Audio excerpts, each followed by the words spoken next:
चकिया मिसल। शुक्रचकिया मिसल पर हम चर्चा कर रहे थे पिछले अध्याय में, पिछले क्लास में शुक्रचकिया मिसल पर हम चर्चा कर रहे थे। इस शुक्रचकिया मिसल के महानायक हैं रंजीत सिंह।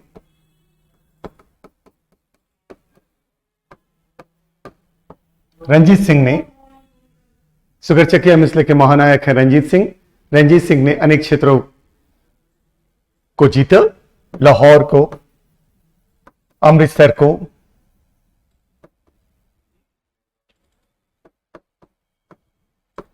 लाहौर 1798 में, अमृतसर 1805 में और उसके बाद 1809 में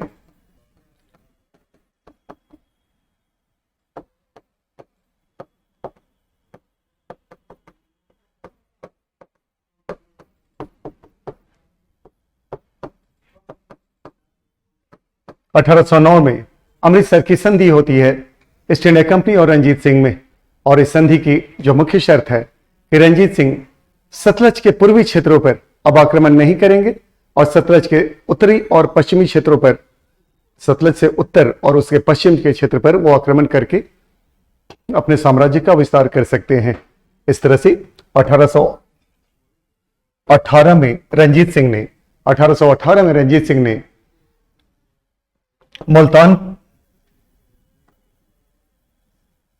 1819 कश्मीर और 1823 पेशावर। 1819 मुल्तान, 1819 कश्मीर और 1823 पेशावर, इन तीनों राज्यों को जीतकर रंजीत सिंह ने एक बृहद पंजाब साम्राज्य की स्थापना की। पंजाब जो उनका राज्य था उसको एक बृहद रूप दिया। अब यह राज्य साम्राज्य बन गया। और उसके उपरांत 1838 में रंजीत सिंह शाह सूजा और ईस्ट इंडिया कंपनी में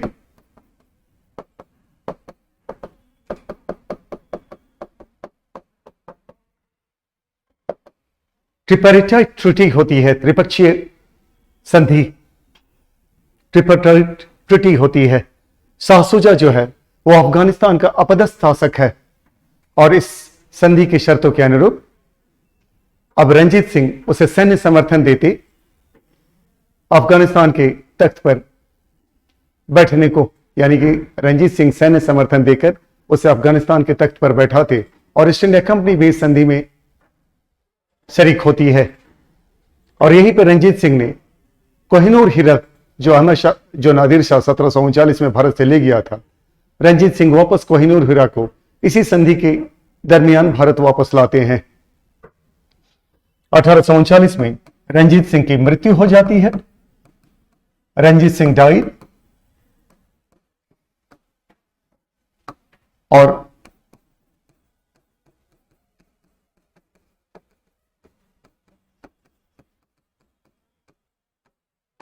1845 में प्रथम आंग्ल सिख युद्ध होता है जिसमें पंजाब की पराजय होती है।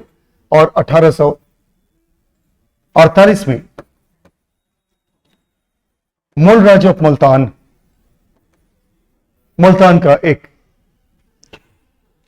सेनानायक था, जो मूलराज था, वह विद्रोह करता है अंग्रेजों के वर्चस्व के विरुद्ध, जो उन्होंने प्रथम आंग्ल पंजाब युद्ध के उपरांत पंजाब पर स्थापित किया था, उसके विरुद्ध विद्रोह करता है। और 1849 में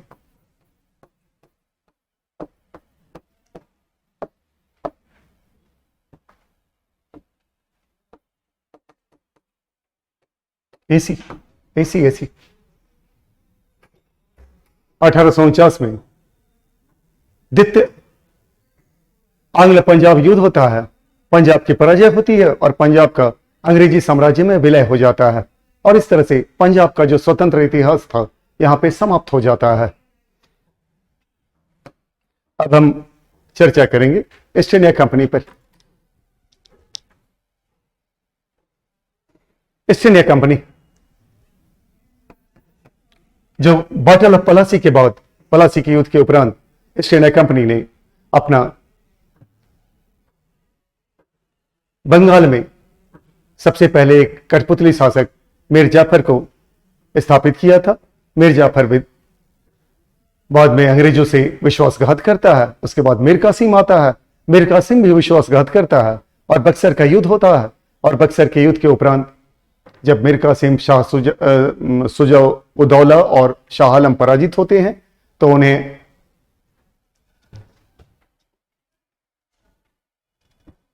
इलाहाबाद की संधि करने को बाध्य किया जाता है। और इलाहाबाद की संधि के उपरांत ईस्ट इंडिया कंपनी 1765 में इलाहाबाद की संधि के उपरांत ईस्ट इंडिया कंपनी को बंगाल, बिहार और उड़ीसा, बंगाल, बिहार और उड़ीसा की दीवानी प्राप्त होती है। दीवानी, that is right to collect the revenue, right to collect the revenue. और ईस्ट इंडिया कंपनी बंगाल का निजामत का भी अधिकार प्राप्त करती है। तो दीवानी और निजामत क्या है? किसी भी मुगल के सूबा में एक दीवान होता था और एक नजीम होता था। यह दीवान जो था सर्वोच्च वित्त अधिकारी होता था सूबा का, और नजीम जो था वो प्रशासनिक अधिकारी होता था। इन दोनों अधिकारियों की नियुक्ति मुगल सम्राट किया करते थे। ईस्ट इंडिया कंपनी ने बंगाल की जो दीवानी का अधिकार प्राप्त किया है वो 26 लाख रुपया प्रतिवर्ष मुगल सम्राट को देने के उपरांत दीवान के पद को प्राप्त किया है बंगाल में। और नजीम का जो पद उसने प्राप्त किया था बंगाल का, वो 53 लाख रुपया जमा करके नजीम के पद को प्राप्त किया था। इस तरह से ईस्ट इंडिया कंपनी बंगाल का दीवान भी बन जाती है और नजीम भी बन जाती है। और इस संधि के उपरांत 1765 से 72 तक अब ड्यूल गवर्नमेंट, बंगाल में ड्यूल गवर्नमेंट की शुरुआत होती है। अब ईस्ट इंडिया कंपनी दीवान, बंगाल का दीवान भी है और बंगाल का नजीम भी है, एडमिनिस्ट्रेटिव अथॉरिटी भी है और फाइनेंशियल अथॉरिटी भी है। लेकिन ईस्ट इंडिया कंपनी अपने प्रत्यक्ष शासन का प्रयोग नहीं करती है, वो अपने डिप्टी एजेंट्स को नियुक्त करती है जो कि भारतीय होते हैं। डिप्टी एजेंट्स दीवानी क्षेत्र में डिप्टी और निजामत क्षेत्र, ये दोनों में वो अपने भारतीय उम्मीदवारों को रखती है जो उसके ईस्ट इंडिया कंपनी के डिप्टी हैं। दीवानी क्षेत्र में शितब रॉय और रजा खान हैं और निजामत क्षेत्र में रजा खान है। रजा खान नजीम भी है और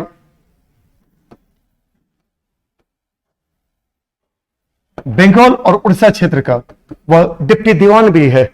और शितब राय जो है वो बिहार क्षेत्र का दीवान है। बिहार क्षेत्र का दीवान शितब राय है, डिप्टी दीवान, और रजा खान बंगाल और उड़ीसा क्षेत्र का डिप्टी दीवान है। और नजीमत रजा खान संपूर्ण बंगाल, बिहार, उड़ीसा का नजीम भी है। ये सभी ईस्ट इंडिया कंपनी के प्रतिनिधि हैं और इसको कहते हैं ड्यूल गवर्नमेंट, यानी कि सारा जो पावर है, जो शक्ति है, वो ईस्ट इंडिया कंपनी में निहित है।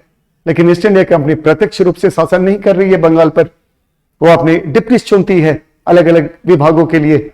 सारा पावर ईस्ट इंडिया कंपनी के पास है, लेकिन उसका कोई उत्तरदायित्व नहीं है लोगों की तरफ, लोगों के प्रति। और ये जो डिप्टी दीवान और डिप्टी नजीम है, इनका पूरा उत्तरदायित्व है लोगों के प्रति, लेकिन शक्ति इनके पास कुछ भी नहीं है। इसी को कहते हैं ड्यूल गवर्नमेंट।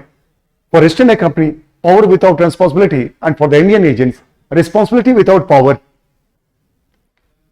ड्यूल गवर्नमेंट का अंत होता है 1773 की रेगुलेटिंग एक्ट से।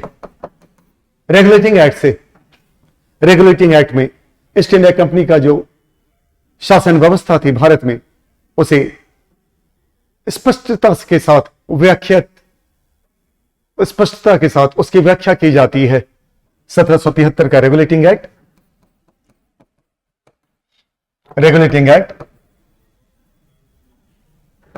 जिसके तहत मद्रास यानी मद्रास और बॉम्बे।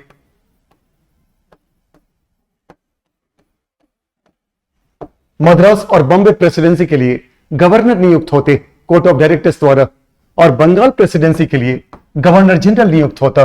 बंगाल प्रेसिडेंसी के लिए और गवर्नर जनरल के 4 काउंसिलर्स होते, तो इसको कहते हैं governor general in council. Majority voting के सिद्धांत को अपनाया जाता है। बहुमत के आधार पर कोई भी निर्णय लिया जाएगा, बहुमत के आधार पर, यानी कि गवर्नर जनरल अत्यधिक सुदृढ़ स्थिति में नहीं था। अब पहला गवर्नर जनरल रेगुलेटिंग एक्ट के बाद 1773 से 1785 तक वो है वॉरेन हेस्टिंग्स। वॉरेन हेस्टिंग्स के काल में पहला 1775 से 82 ये फर्स्ट एंग्लो मराठा वॉर होता है, और 1780 से 84 ये सेकेंड एंग्लो मैसूर वॉर होता है। और इसी के काल में 1784 ईस्वी में पिट्स इंडिया एक्ट भी पारित होता है।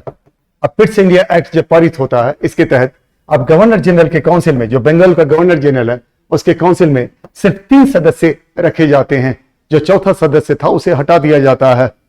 और इसके उपरांत जो अगला गवर्नर जनरल है वह है 1786 से 1793, वह है कॉर्नवालिस।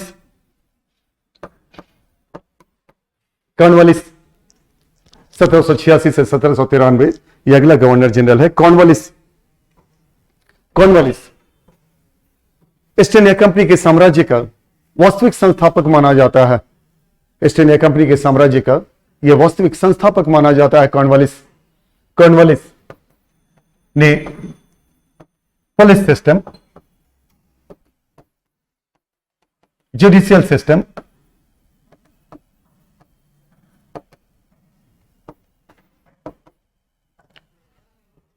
परमानेंट सेटलमेंट,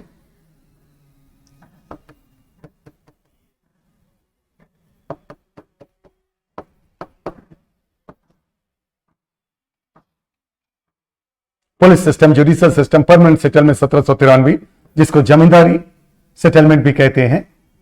जमींदारी सेटलमेंट, प्राइवेट ट्रेड जो ईस्ट इंडिया कंपनी के व्यापारियों का था उस पर प्रतिबंध लगाता है। Private trade of the employees of the East India Company that got restricted by Lord Cornwallis. और एग्जीक्यूटिव को जुडिशरी से वो अलग करता है। तो ये सब उपलब्धियां हैं लॉर्ड कॉर्नवालिस के। लॉर्ड कॉर्नवालिस के काल में ही 1786 में बंगाल के गवर्नर जनरल को वीटो पावर दिया जाता है। Veto power. परमानेंट सेटलमेंट यानी जमींदारी सेटलमेंट, ये बंगाल, बिहार, उड़ीसा में लगाई जाती हैं। यानी कि अब लगान वसूलने का अधिकार जिसे भी दिया जाएगा वो एक तरह से उसका स्थायी अधिकार है। इसे अस्थायी बंदोबस्त भी कहते हैं। ये बंगाल, बिहार और उड़ीसा में लागू होता है। ये जो भी जमींदार है वो जितना भी लगान वसूलेगा उसका 10/11 भाग, संपूर्ण लगान का वसूला हुआ 10/11 भाग ईस्ट इंडिया कंपनी को देगा और 1/11 भाग वो जमींदार का होगा। 1793 का एक्ट, इस एक्ट के तहत बॉम्बे और मद्रास के जो गवर्नर्स थे इनको वीटो पावर दिया जाता है। और अगला गवर्नर जनरल जो होता है इस एक्ट के उपरांत वो है 1793 से 98 तक, वो है जॉन शोर। और 1798 से 1805 तक जो अगला गवर्नर जनरल है वो है लॉर्ड वेलेस्ली, जिसे बंगाल टाइगर भी कहते हैं। लॉर्ड वेलेस्ली ने सब्सिडरी अलायंस यानी सहायक संधि का सूत्रपात किया भारत में, जिसके माध्यम से वो भिन्न भिन्न देशी राज्यों को दुर्बल स्थिति में लाता था इस संधि के माध्यम से, और अंग्रेजों की अधीनता स्वीकार करने के लिए बाध्य करता था। उसने 1799 में मैसूर का विलय किया था अंग्रेजी साम्राज्य में, और 1802 से लेकर 1805 तक थर्ड एंग्लो मराठा वॉर हुआ था उसके युग में, जहां मराठों की शक्ति को उसने पूर्ण रूप से समाप्त कर दिया था एक तरह से। उसके उपरांत जो अगला गवर्नर जनरल है 1805 से 1807 तक, वह है जॉर्ज बैरलो। जॉर्ज बैरलो, इसके युग में वेलोर म्यूटिनी, वेलोर में सैनिकों का विद्रोह होता है। वेलोर म्यूटिनी, इसके युग में वेलोर में सैनिकों का विद्रोह होता है, और 1807 से 1813 ईस्वी तक, it is Lord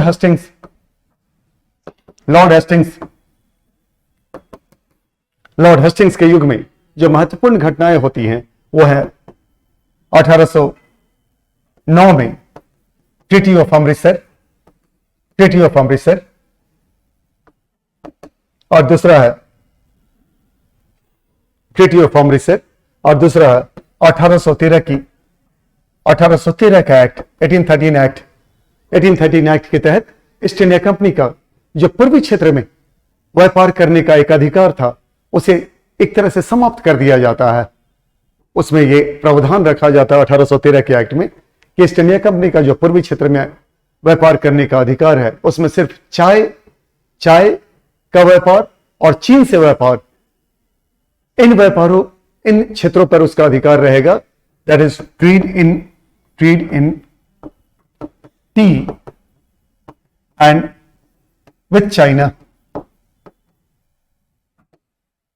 trade with China, इस पर उसका एक अधिकार रहेगा, और बाकी जो एक अधिकार थे भिन्न भिन्न विषयों पर, भिन्न भिन्न वस्तुओं पर, उसकी समाप्ति कर दी जाती है। उसके बाद अगला जो गवर्नर जनरल है 1813 से 1823। Okay, just change it. This is Lord Hastings. Lord Hastings ये हुआ, इसका कार्यकाल है जो 1807 से 1813 तक हमने डिस्कस किया था। बस एक चेंज लाइए, एक बदलाव कीजिए, वो था Lord Minto one, Lord Minto one, बस यही चेंज लाइए, बाकी सारे इवेंट्स वही हैं। लॉर्ड मिंटो वन का वो कार्यकाल था 1807 से 1813, ये लॉर्ड हेस्टिंग्स 1813 से 1823 तक है। बाकी इसके कार्यकाल में, शासनकाल में जो मुख्य घटनाएं घटती हैं, वो पहला है 1814 से 1816 द एंग्लो नेपाल वॉर। इस एंग्लो नेपाल वॉर के तहत अंग्रेजों ने नेपाल के जो गोरखा शासक थे उसकी सेना को पराजित किया, और 1816 में नेपाल को अंग्रेजों से सुगौली की संधि करनी पड़ती है। इस संधि के उपरांत, इस संधि के शर्तों के अनुरूप नेपाल के अनेक क्षेत्रों का विलय ईस्ट इंडिया कंपनी में हो जाता है, जैसे नैनीताल, देहरादून, रानीखेत, दार्जिलिंग, इन सब का ईस्ट इंडिया कंपनी के साम्राज्य में विलय हो जाता है। और नेपाल ने इसी शर्त के, इसी संधि के उपरांत ईस्ट इंडिया कंपनी की अधीनता स्वीकार की थी। 1817-18 में the third Anglo Maratha war, इस तृतीय आंग्ल मराठा युद्ध के उपरांत संपूर्ण मराठवाड़ा का ईस्ट इंडिया कंपनी के साम्राज्य में विलय हो जाता है, और 1819 में सप्रेशन ऑफ द पिंडारीज, ये पिंडारियों का दमन होता है, पूरी तरह से पिंडारियों का दमन होता है। पिंडारी के जो क्षेत्र थे उस पर, ये मराठवाड़ा क्षेत्र दक्षिणी क्षेत्र में थे, ये लुटेरे थे, इनका दमन करते हैं अंग्रेज। 1,20,000 अंग्रेजी सेना इस क्षेत्र में तैनात की जाती है, और बड़ी स्तर पर निर्ममता से इनका दमन किया जाता है। अगला गवर्नर जनरल है 1823 से 28, वो है लॉर्ड एमरिस्ट। इसके काल में 1825 में फर्स्ट एंग्लो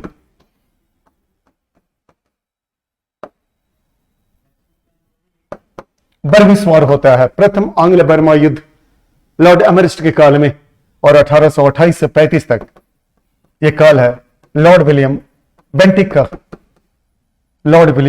का। इसके काल में पहला जो है 1829 में एंटी सती एक्ट एंटी सती एक्ट, जिसको रेगुलेशन 17 भी कहते हैं, रेगुलेशन 17, ये पारित होता है।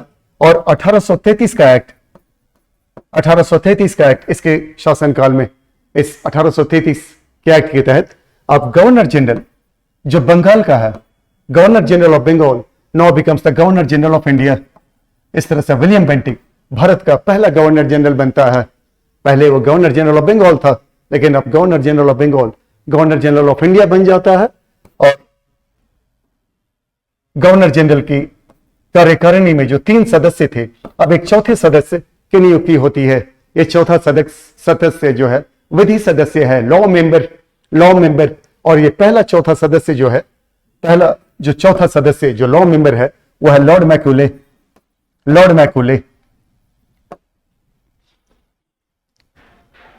आगे नाउ, और उसके बाद 1833 के अधिनियम के अनुरूप, 1833 के अधिनियम के अनुरूप, 1833 के अधिनियम के अनुरूप अब ईस्ट इंडिया कंपनी का जो व्यापारिक कंपनी के रूप में पहचान थी, वो उसकी पहचान मिटा दी जाती है। अब ईस्ट इंडिया कंपनी को एक राजनीतिक संस्था घोषित की जाती है। जो उसकी व्यापारिक कंपनी की पहचान थी, वह पहचान समाप्त हो जाती है और ईस्ट इंडिया कंपनी एक राजनीतिक संस्था के रूप में परिभाषित होती है।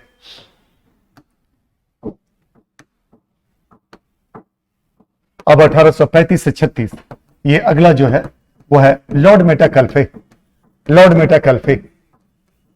ये लॉर्ड मेटाकल्फे जो है, इसको लिबरेटर ऑफ द प्रेस कहा जाता है।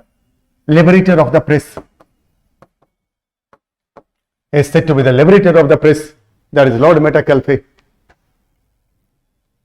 लिबरेटर ऑफ द प्रेस, भारतीय प्रेस पर जो भी पाबंदियां लगी हुई थी उसे यह समाप्त करता है और इसी कारण इसको लिबरेटर ऑफ द प्रेस भी कहते हैं। अब 1836 से 1842 ये कार्यकाल है लॉर्ड ऑकलैंड का। लॉर्ड ऑकलैंड और इसकी शासनकाल में, ऑकलैंड शासनकाल में फर्स्ट एंग्लो अफगान वॉर होता है 1841 ईस्वी में, फर्स्ट एंग्लो अफगान वॉर। अब अगला है 1842 से 1844, यह है लॉर्ड एलन बैरो। लॉर्ड एलन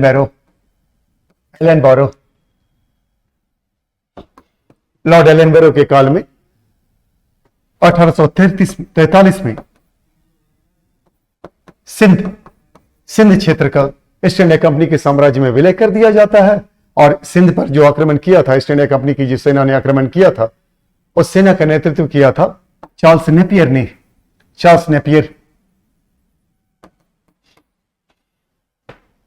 और 1844 से 48 ये लॉर्ड हार्डिंग का कार्यकाल है, लॉर्ड हार्डिंग। और इसके कार्यकाल में 1845 में फर्स्ट एंग्लो पंजाब वॉर होता है, फर्स्ट एंग्लो पंजाब वॉर। और 1848 से 1856 यह है लॉर्ड डलहौजी का कार्यकाल। लॉर्ड डलहौजी, इसके शासनकाल में, लॉर्ड डलहौजी के शासनकाल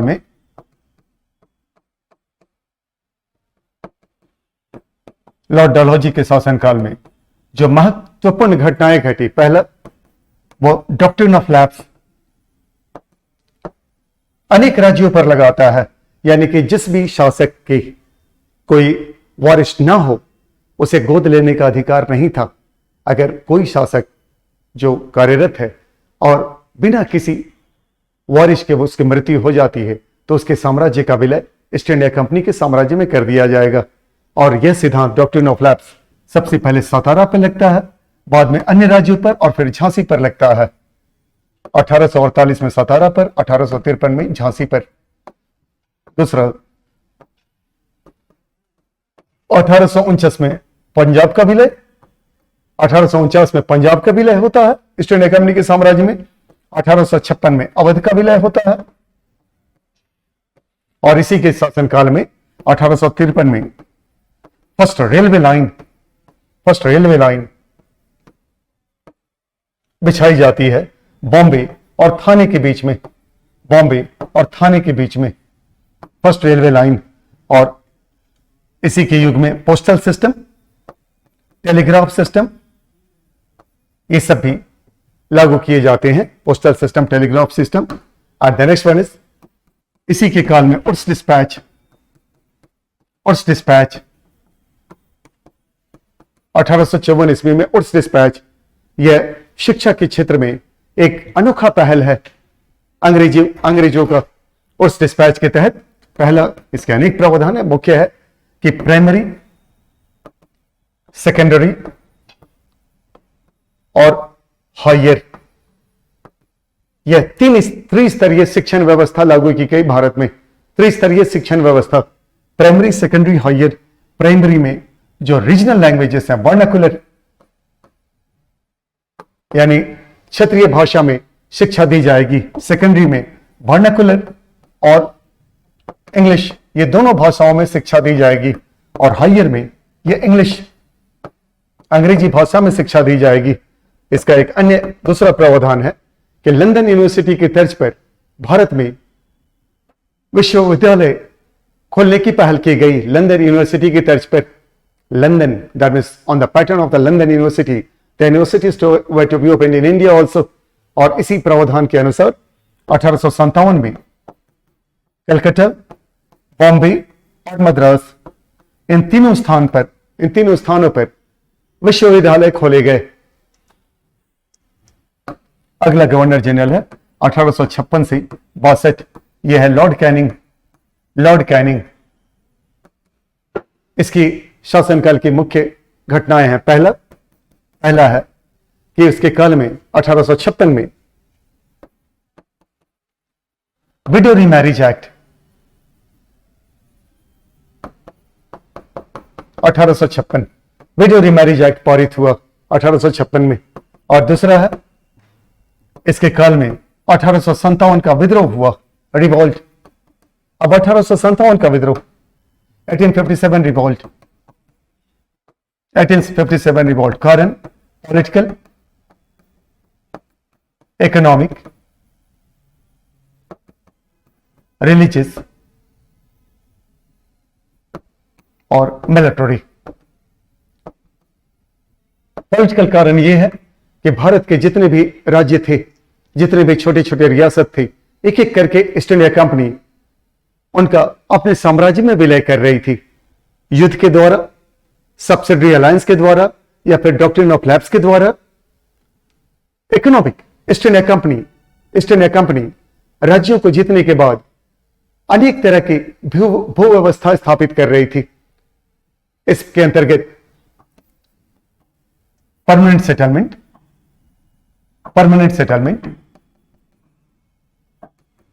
1793 ईस्वी, रैयतवारी सेटलमेंट 1820 और Mahalwari settlement 1822। Permanent settlement 1793, ryotwari 1820, Mahalwari 1822। इस तरह से संपूर्ण ईस्ट इंडिया कंपनी के साम्राज्य में ये अनेक भू व्यवस्थाएं, राज्य व्यवस्थाएं, राजस्व व्यवस्था लागू की गई थी, रेवेन्यू सेटलमेंट। और इन सभी भू व्यवस्था में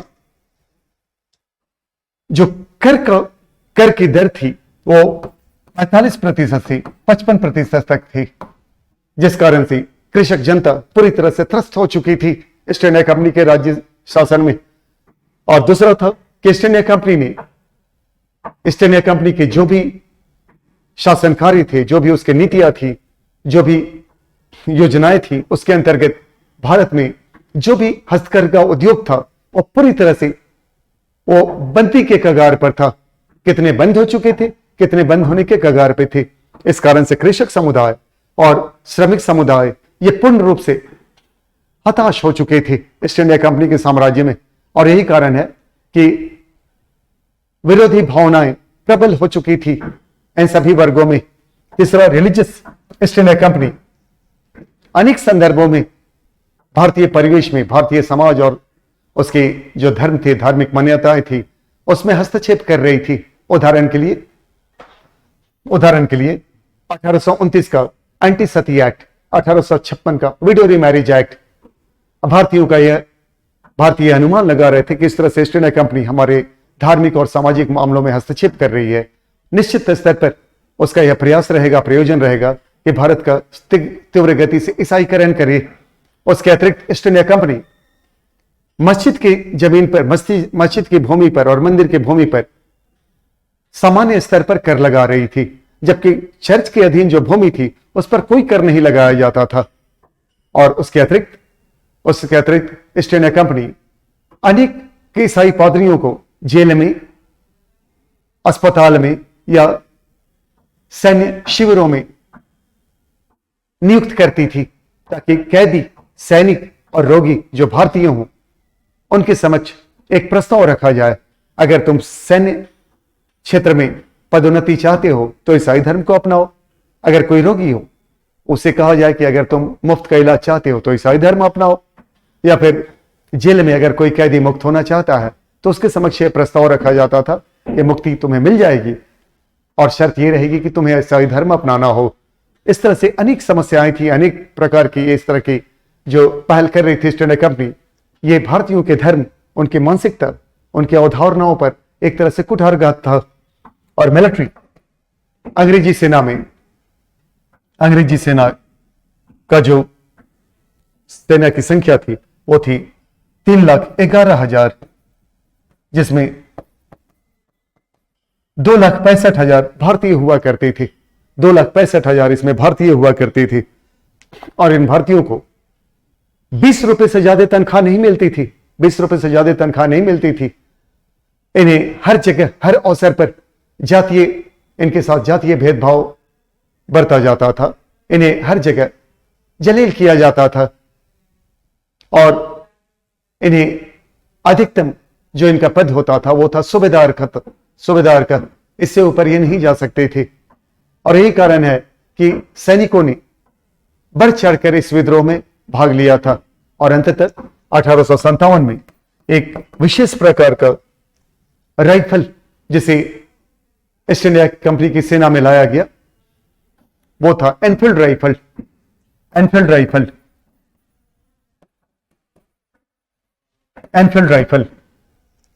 राइफल जिसमें एक ऐसा कारतूस भरा जाता था जिसमें गाय और सुअर की चर्बी का ग्रीस जो होता था ये इसके कैप पर लगाया जाता था और इस कैप को दांत से खींचकर अलग किया जाता था। यह it is said to be the immediate cause of the 1857 revolt. ये कोई बड़ा कारण नहीं है, immediate cause it is said to be. 1857 का जो विद्रोह होता है उसमें पहली भूमिका है मंगल पांडे की। 29 मार्च को उसने मंगल पांडे ने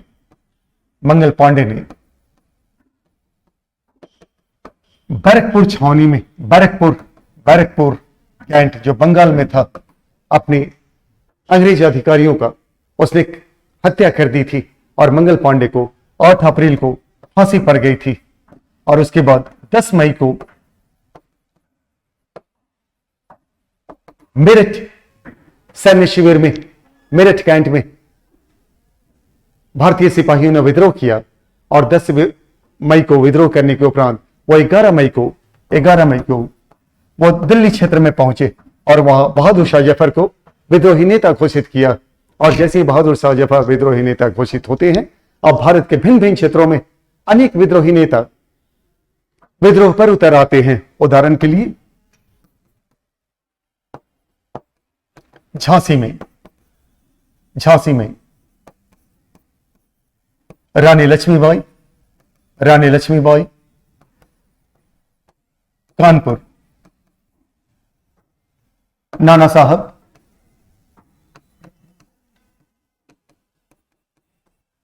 लखनऊ बेगम हजरत महल, इलाहाबाद लियाकत अली, फैजाबाद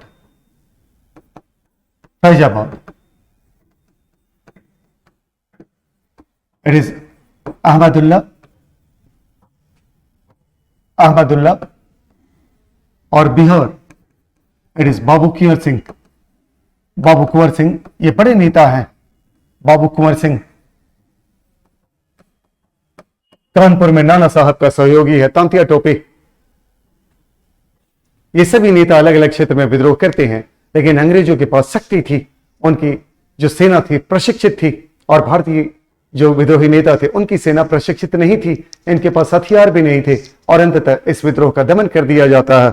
और विद्रोह का दमन निर्ममता से किया जाता है, बड़े स्तर पर भारतीयों का नरसंहार किया जाता है। अनेक विद्रोही नेता या तो गिरफ्तार करके निर्वासित कर दिए जाते हैं या फिर उन्हें फांसी की सजा दे दी जाती है, जैसे कि तांतिया टोपे, कुंवर सिंह लड़ाई में ही मारे गए, नाना साहब नेपाल की ओर भाग गए। इस तरह से 1857 के विद्रोह को निर्ममता से कुचल दिया जाता है। और तब 1858 का एक्ट, 1858 का अधिनियम, जिसमें द ब्रिटिश राज गॉट रीऑर्गेनाइज्ड, और अब जो अंग्रेजी राज्य है इसके अंतर्गत जिस पुनर्स्थापित किया जाता है अंग्रेजी साम्राज्य को, जिसके अंतर्गत जो पहला प्रावधान है कि इंग्लैंड में अब एक secretary of state in council, और इन काउंसिल में 15 सदस्य होंगे। ये भारतीय साम्राज्य जो अंग्रेजी साम्राज्य है, ये पूर्ण रूप से इसके सारे क्रियाकलापों का लेखा जोखा रखेंगे और सम्राट को भिन्न भिन्न घटनाओं से परिचित कराएंगे जो भारतीय परिवेश में घटित होंगी। इस तरह से अब ये 1858 के अधिनियम के अनुसार ये जो ईस्ट इंडिया कंपनी का भारतीय साम्राज्य था अब सम्राट के अधीन आ जाता है, और सम्राट जो भी आदेश पारित करेगा वो secretary of state in council के माध्यम से पारित करेगा भारतीय साम्राज्य पर, भारतीय क्षेत्र पर। और भारत में अब गवर्नर जनरल को वायसरॉय कहा गया। वायसरॉय, यह वायसरॉय की नियुक्ति अब सम्राट करता था, इंग्लैंड का सम्राट। और बॉम्बे और मद्रास के जो गवर्नर थे उनकी भी नियुक्ति इंग्लैंड का सम्राट ही करेगा। और इस तरह से यह तो पहला प्रावधान है। और उसके बाद जब अंग्रेजी साम्राज्य पुनर्स्थापित होती है तो उसके बाद अब नए स्तर पर, अब जिसको कहते हैं वायसरॉय के युग का शुरुआत होता है। अब ये वायसरॉय है, ये वायसरॉय जो है इस तरह से है।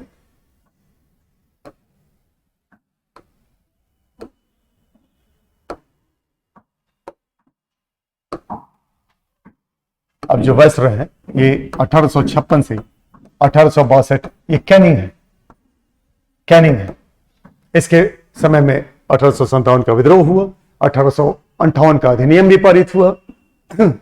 1857 का विद्रोह, 1858 का अधिनियम और 1861 का एक्ट भी पारित हुआ। 1861 एक्ट, 1861 एक्ट। इस 1861 एक्ट के तहत अब गवर्नर जनरल के काउंसिल में अब तक 5 काउंसिलर्स थे, 5 एग्जीक्यूटिव्स, और यहीं पे पोर्टफोलियो सिस्टम भी लाया जाता है। पोर्टफोलियो सिस्टम यानी कि ये जो 5 काउंसिलर्स हैं अब इनको अलग अलग विभाग की जिम्मेवारी दी जाएगी। इसके उपरांत, कैनी के उपरांत जो अन्य गवर्नर जनरल हैं 1862 और 64 के बीच में जो अन्य गवर्नर जनरल आते हैं वो हैं, अन्य गवर्नर जनरल आते हैं वो हैं एल्जिनबर्ग, नेपियर और डेमिसन। ये सब एक्टिंग गवर्नर जनरल हैं। इनका कार्यकाल में कोई विशेष घटना नहीं घटती है। और 1864 से 69 तक जो अगले गवर्नर जनरल है वो है लॉर्ड लॉरेंस। 1866 में इसके कार्यकाल में एक बड़ा अकाल पड़ता है, फेमाइन। और 1869 से 72 ये है लॉर्ड मेयो। यह वह गवर्नर जनरल है, लॉर्ड मेयो, जिसकी अंडमान में एक अफगान हत्या कर देता है। एक अफगान ने लॉर्ड मेयो की हत्या अंडमान क्षेत्र में कर दी थी। अब अगला गवर्नर जनरल है 1872 से 76, यह है लॉर्ड नॉर्थबुक।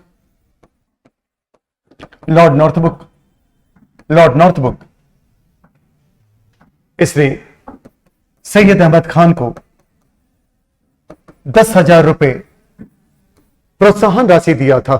10,000 रुपए इसने सैयद अहमद खान को प्रोत्साहन राशि दिया था। और इसी 10,000 को लेकर सैयद अहमद खान ने 1875 में एंग्लो ओरिएंटल कॉलेज अलीगढ़ की स्थापना की थी। एंग्लो ओरिएंटल कॉलेज अलीगढ़ की स्थापना की थी 1876 से 80। इट इज लॉर्ड लिटन, जो अपनी प्रतिक्रियावादी नीति के लिए जाना जाता है, रिएक्शनरी एटीट्यूड। इसने 1878 में arms act, vernacular press act,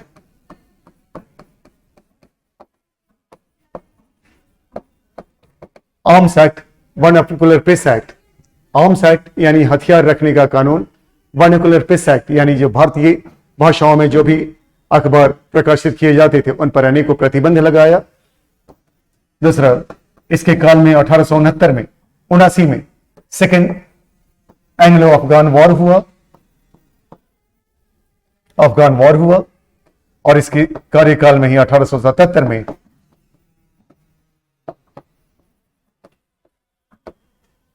second Anglo Afghan war 1879 में और 1877 में दिल्ली दरबार भी आयोजित की गई इसके कार्यकाल में। और इसी के कार्यकाल में एक बड़ा भीषण अकाल पड़ा था इस देश में, और उसी अकाल के समय ये दिल्ली दरबार आयोजित कर रहा था।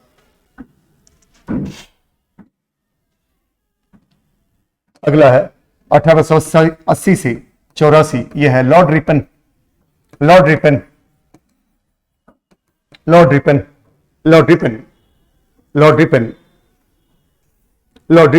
अपनी उदारवादी प्रवृत्ति के लिए जाना जाता है।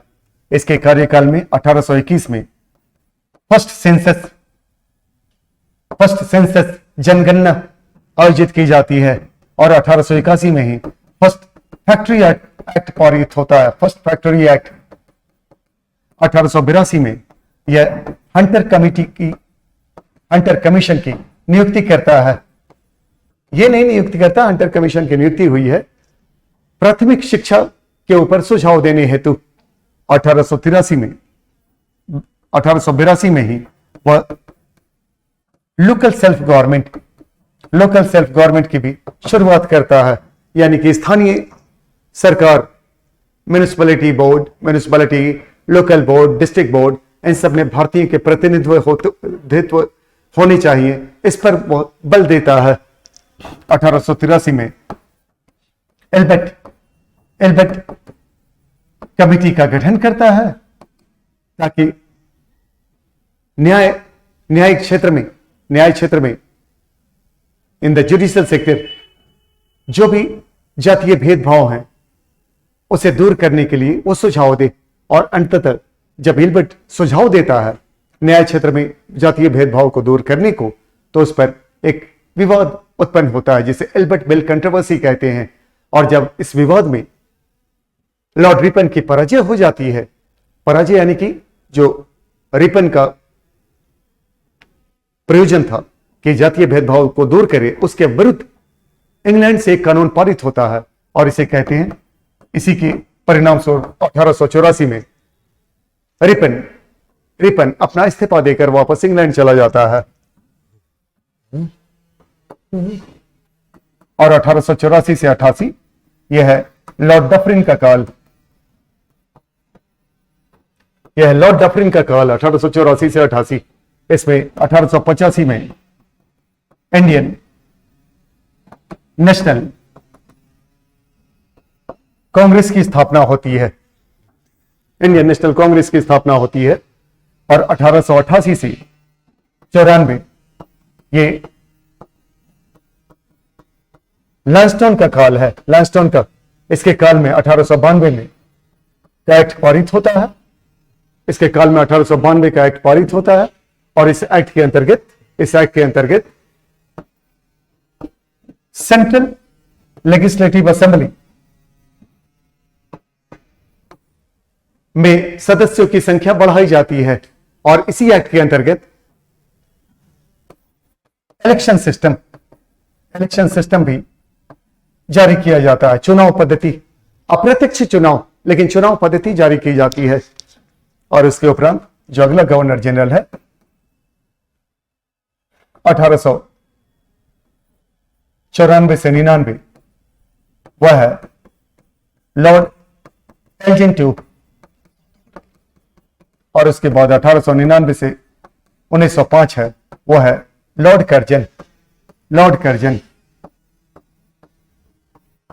कर्जन। उसके शासनकाल में अनेकों कानून पारित होते हैं। वो अपनी प्रतिक्रियावादी नीति के लिए जाना जाता था। उसके शासनकाल में जो मुख्य आयोग गठित होते हैं वो है Fraser commission, Raleigh commission, Moncrieff commission. Fraser commission police reform के लिए, रेले कमीशन हायर एजुकेशन के लिए, मॉन्टेक्रेफ्ट कमीशन इरिगेशन के लिए, मैकडोनल्ड कमीशन,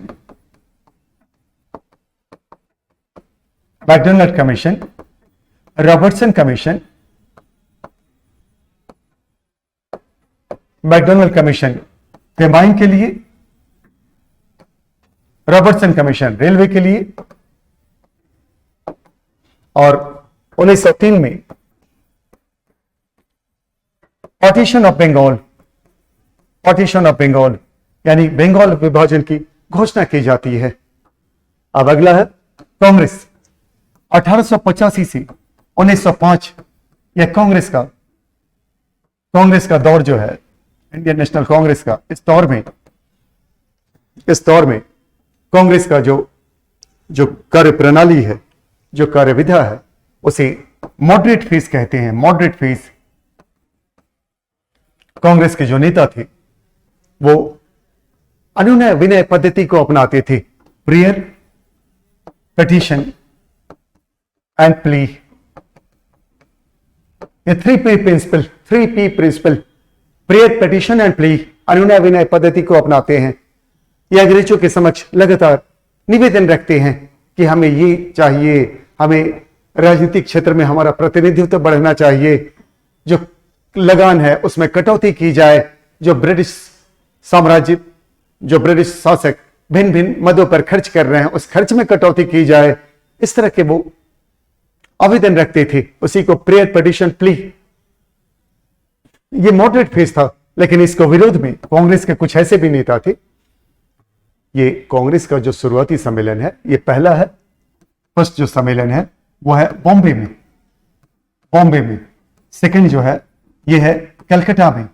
थर्ड जो है वो है मद्रास में, और फोर्थ जो है ये है इलाहाबाद में। बॉम्बे WC बनर्जी प्रेसिडेंट है, कलकत्ता दादा भाई नौरोजी प्रेसिडेंट है, मद्रास इट इज बदरुद्दीन तैयब जी, और Allahabad it is George Yule. Her session में, हर अधिवेशन में यही प्रयास रहता था। इसके उपरांत कुछ ऐसे भी नेता थे जैसे लाला लाजपत राय, तिलक, बिपिन चंद्र पाल। वो कांग्रेस की इस अनुनय विनय पद्धति के विरोध में थे। वो कहते थे कि इससे हमें कुछ नहीं मिलने वाला है। कांग्रेस का जो अधिवेशन होता था साल के आखिरी 3 दिन होता था, 29, 30, 31 दिसंबर, भिन्न भिन्न क्षेत्रों में आयोजित होता था। उदाहरण के लिए ये चारों सेशन देखिए। जॉर्ज विले पहला यूरोपीय है, बदरुद्दीन तैयब जी पहले मुसलमान हैं, दादा भाई नौरोजी फारसी हैं। ये सब अलग अलग सेशन में अलग अलग अध्यक्ष हैं। हर सेशन में यही बातें होती थी, प्रेयर, पिटीशन, प्ली। और ये लोग जो थे ये गुट का निर्माण करते हैं कांग्रेस के अंदर। वो कहते हैं कि इससे कुछ नहीं मिलने वाला है, हमें जनता को सामने लाना होगा, जन समर्थन प्राप्त कर अंग्रेजों के विरुद्ध विद्रोह करना होगा। और ऐसी परिस्थिति में 1903 में जैसी बंगाल विभाजन की घोषणा की जाती है, ये लाल बाल पाल की थिकड़ी जो है, ये जो कहे जाते हैं कि एक्सट्रीमिस्ट,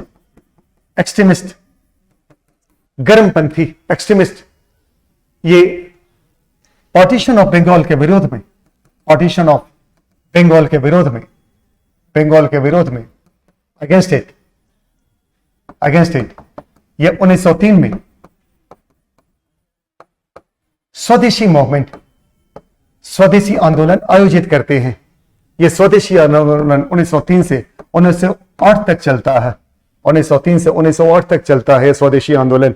और इसी आंदोलन के मध्य बाइकआउट, स्वदेशी, boycott of what? Boycott of the British goods, British institutes, non association with any of the British authorities or the institutes. Swadeshi is what? Adopt your own system. Adopt what? Khadi charkha. Adopt the Swadeshi schools.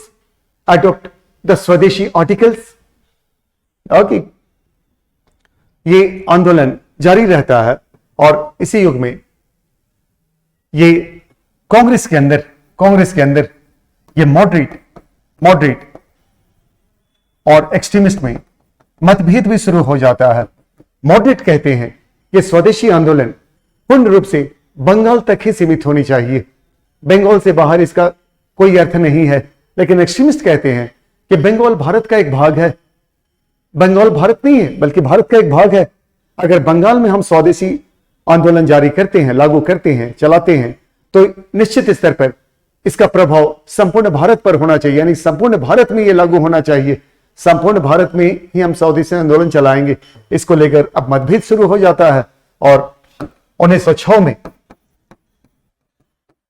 जो स्वदेशी movement के दरमियान Calcutta session होता है, यह मतभेद और भी गहरा हो जाता है। और इस मतभेद को दूर करने के लिए जो सीनियर मोस्ट मेंबर थे कांग्रेस के, वो थे दादा भाई नौरोजी। ये दादा भाई नौरोजी को कलकत्ता सेशन का अध्यक्ष बनाया गया और दादा भाई नौरोजी की अध्यक्षता में 4 प्रस्ताव पारित किए जाते हैं। 4 resolutions in the Calcutta session were passed. स्वदेशी, boycott, self rule and national education. यह मतभेद गहरा ही होते जाता है और अंततः 1907 में सूरत के अधिवेशन में कांग्रेस में एक स्प्लिट होता है। Split, they accused the famous split in the Congress that is known as the Surat split। और इसमें कांग्रेस के जो अध्यक्ष बनते हैं वो हैं रास बिहारी घोष। ये कांग्रेस के अध्यक्ष बनते हैं, रास बिहारी घोष। और जैसे ही कांग्रेस के अध्यक्ष रास बिहारी घोष बनते हैं, ये मॉडरेट लीडर हैं, ये नरमपंथी दल के हैं और मॉडरेट का बहुमत स्थापित हो जाता है कांग्रेस में। और 1908 में ये एक्सट्रीमिस्ट को कांग्रेस से बाहर कर देते हैं।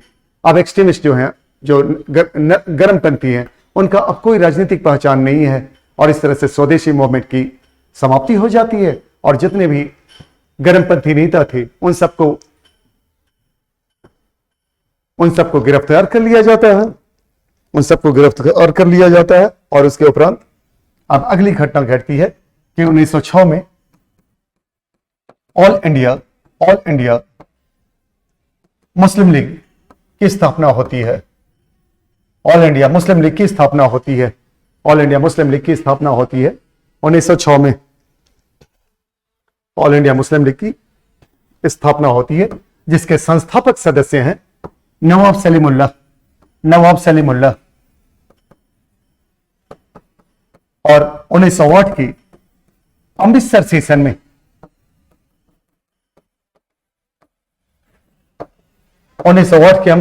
में मुस्लिम लीग के सदस्य एक प्रस्ताव पारित करते हैं और प्रस्ताव यह है कि मुसलमानों को सेपरेट इलेक्टोरेट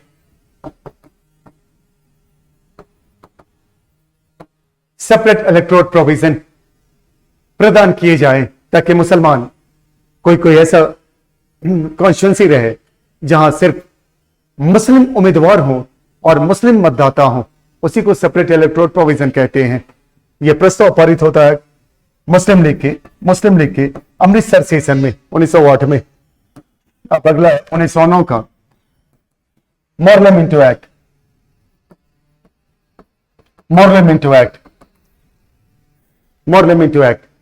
मॉर्लेमेंटो एक्ट जिसके तहत सेंट्रल लेजिस्लेटिव असेंबली में भारतीयों की संख्या बढ़ा दी जाती है और मुस्लिम लीग को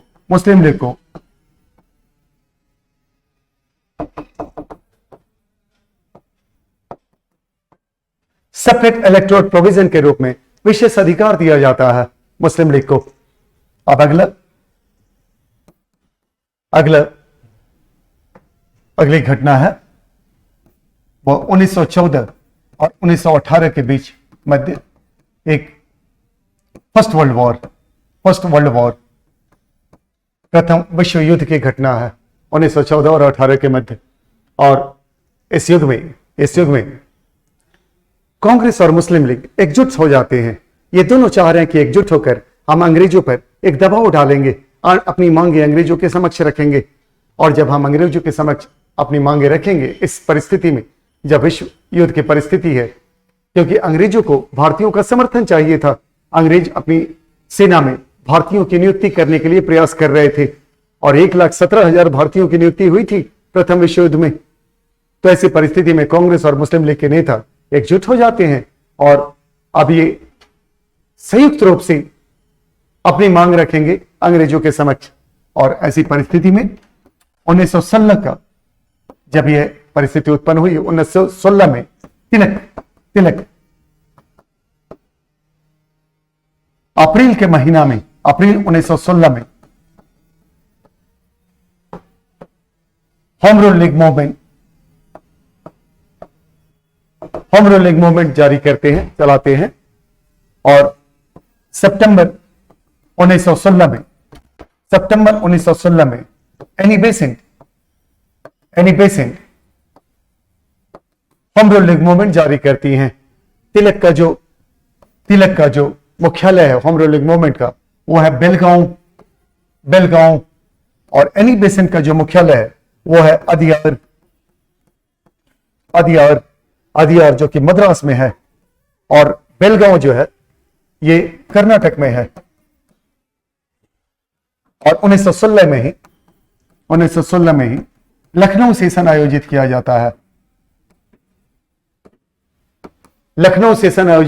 1916 में, जिसमें मुस्लिम लीग और कांग्रेस ये बिल्कुल ही एकजुट होकर अपनी मांग अंग्रेजों के समक्ष रखते हैं। इस लखनऊ सेशन के जो अध्यक्ष हैं इसको कहते हैं joint session of the Muslim league and the Congress. ये जॉइंट सेशन है मुस्लिम लीग और कांग्रेस का। और इस अधिवेशन के जो अध्यक्ष हैं वो है अंबिका चंद्र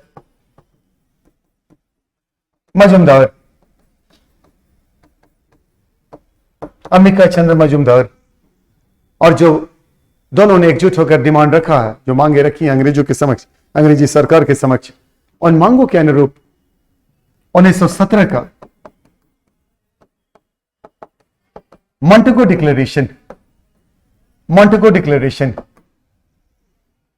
मॉन्टेगो घोषणा पत्र, जिसके तहत भारतीयों को आश्वासन दिया गया कि आपको क्रमिक स्तर पर राजनीतिक क्षेत्र में अनेकों अधिकार दिए जाएंगे। जो सत्ता का हस्तांतरण होगा भारतीयों को वह एकाएक नहीं होगा, क्रमिक स्तर पर, इन ग्रेजुअल मैनर। उसके उपरांत जो अगली घटना घटती है वह 1919 का रॉलेट एक्ट, मार्च के महीना में। और 1919 में ही जलियांवाला बाग मैसाकर जो 13 अप्रैल को घटती है। और 1919 सितंबर के महीने में ऑल इंडिया खिलाफत कमेटी गठित की जाती है। रॉलेट एक्ट यह एक काला कानून है।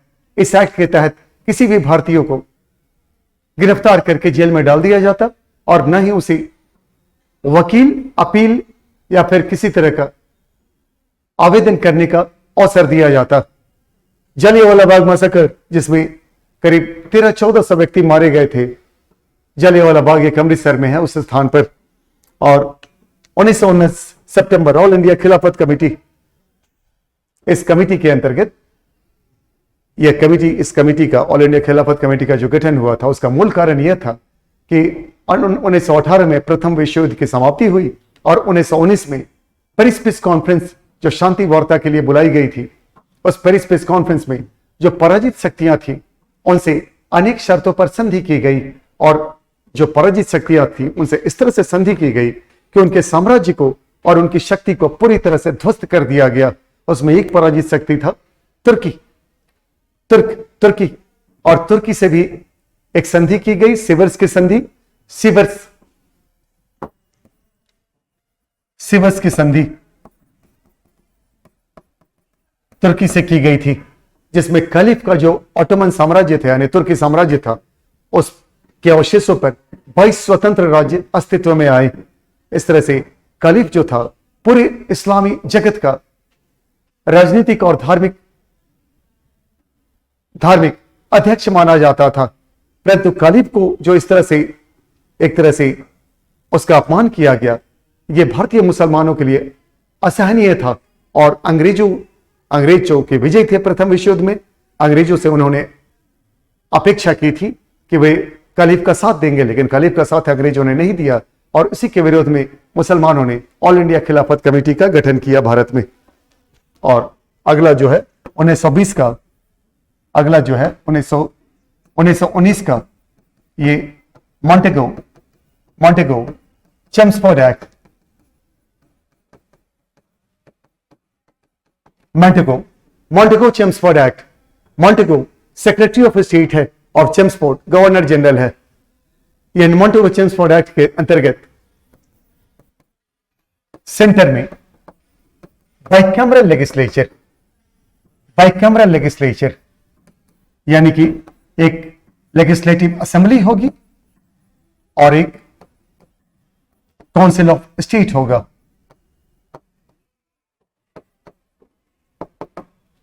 द्विसदनीय व्यवस्था और प्रोविंसेस में डायरकी होगी। डायरकी यानी कि प्रोविंसेस में जितने भी विषय हैं उनको दो भागों में विभाजित किया जाएगा। एक होगा रिजर्व्ड और दूसरा होगा ट्रांसफर्ड। एक भाग होगा रिजर्व यानी आरक्षित और दूसरा होगा ट्रांसफर्ड यानी हस्तांतरित। ये रिजर्व जो विषय होंगे वो अंग्रेज अधिकारियों के अधीन होंगे और जो हस्तांतरित विषय होंगे वो भारतीयों के अधीन होंगे, जो भारतीय प्रांतीय असेंबली में निर्वाचित होकर आते थे। और अंग्रेजों ने कहा कि यह सत्ता के हस्तांतरण का यह पहला उदाहरण है, first example of the transfer of power.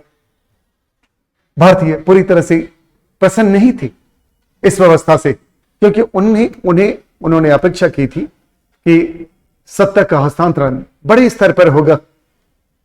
और इसी घटना के उपरांत 1920 में 1 अगस्त 1920 महात्मा गांधी के नेतृत्व में महात्मा गांधी अब तक देश के विश्वसनीय नेता बन चुके थे। महात्मा गांधी ने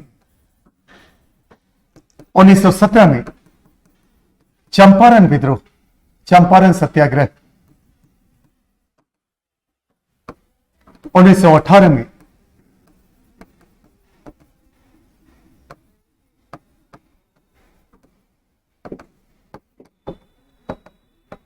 अहमदाबाद मिल स्ट्राइक और 1918 में ही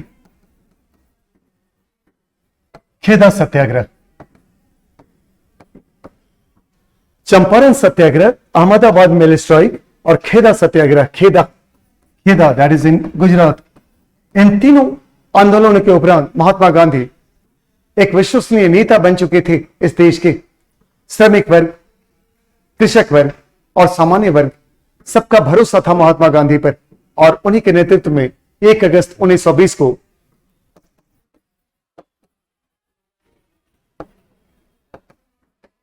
नॉन कॉपरेशन मूवमेंट, असहयोग आंदोलन जारी किया जाता है, असहयोग आंदोलन चलाया जाता है 1 अगस्त 1920 को।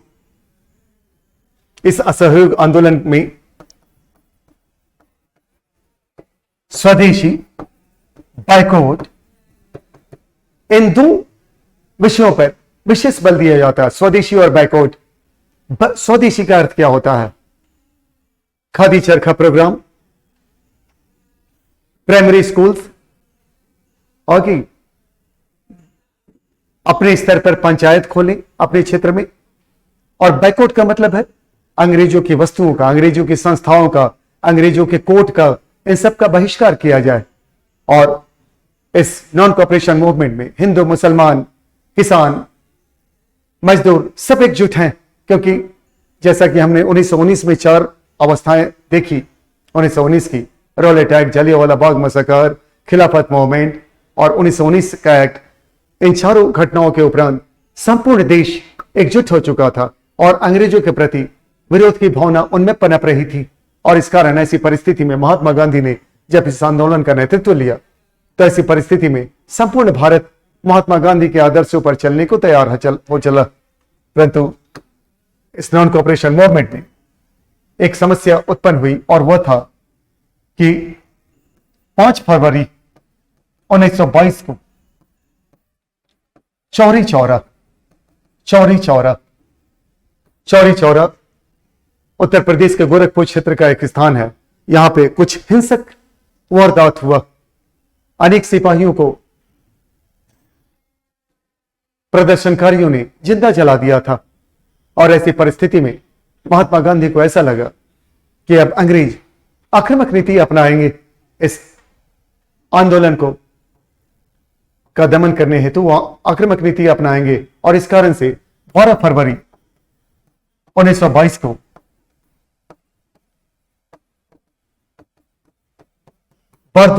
बारदोली में एक आपातकालीन अधिवेशन कांग्रेस का बुलाया गया। आपातकालीन अधिवेशन कांग्रेस का बुलाया गया 12 फरवरी 1922 को। और यहीं पे यह एक प्रस्ताव पारित किया गया, यह आदेश पारित किया गया कि यह आंदोलन स्थगित कर दिया जाए। और इस कारण से यह आंदोलन यहीं पे समाप्त हो जाता है, और इसी को कहते हैं बारदोली रिट्रीट। और इसके उपरांत अब पूरी कांग्रेस में, पूरे देश में और युवाओं के मध्य एक खलबली सी मच जाती है। वो सारा दोष गांधी पर रखने लगते हैं, और उन्होंने कहा भी कि Gandhi is a failure leader. जब हम जीत की ओर बढ़ रहे थे, बस अब जीतने ही वाले थे, और गांधी ने यह आदेश दिया कि अब इस आंदोलन को स्थगित किया जाता है। कांग्रेस के अंदर भी अनेक नेता गांधी के जो यह गांधी की यह नीति थी, गांधी का के जो योजनाएं थी, अनेक कांग्रेस के नेता भी उनकी इस नीति के विरुद्ध हो गए। और उन नेताओं ने एक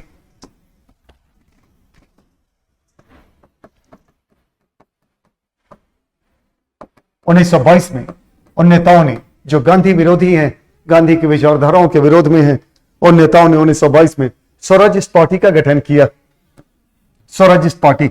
1923 में कांग्रेस ने 1923 में चुनाव हुआ, केंद्रीय विधानसभा के लिए चुनाव हुआ, लेकिन कांग्रेस ने इस चुनाव का बहिष्कार किया। गांधीवादी विचारधारा का अनुसरण करते हुए कांग्रेस के अनेक नेताओं ने इस चुनाव का बहिष्कार किया 1923 में। लेकिन स्वराज्यिस्ट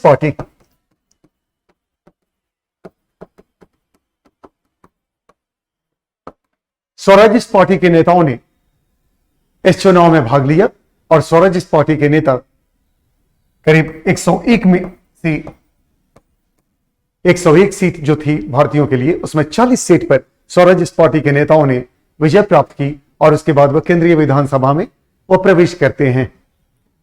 बाकी यानी कि कांग्रेस का जो अब ये कार्यकाल है 1923 से लेकर 1928 तक, ये स्वराज्यिस्ट पार्टी के हाथ में है। जो गांधीवादी विचारधारा के लोग हैं अब वो they are in the oblivion, ये बस स्वदेशी और खादी चरखा प्रोग्राम, हरिजन उत्थान, महिला उत्थान, इन सब कार्यों से जुड़े हुए हैं। राजनीतिक क्षेत्र में ये ग्रुप जो है कांग्रेस का वो सक्रिय है। लेकिन 1928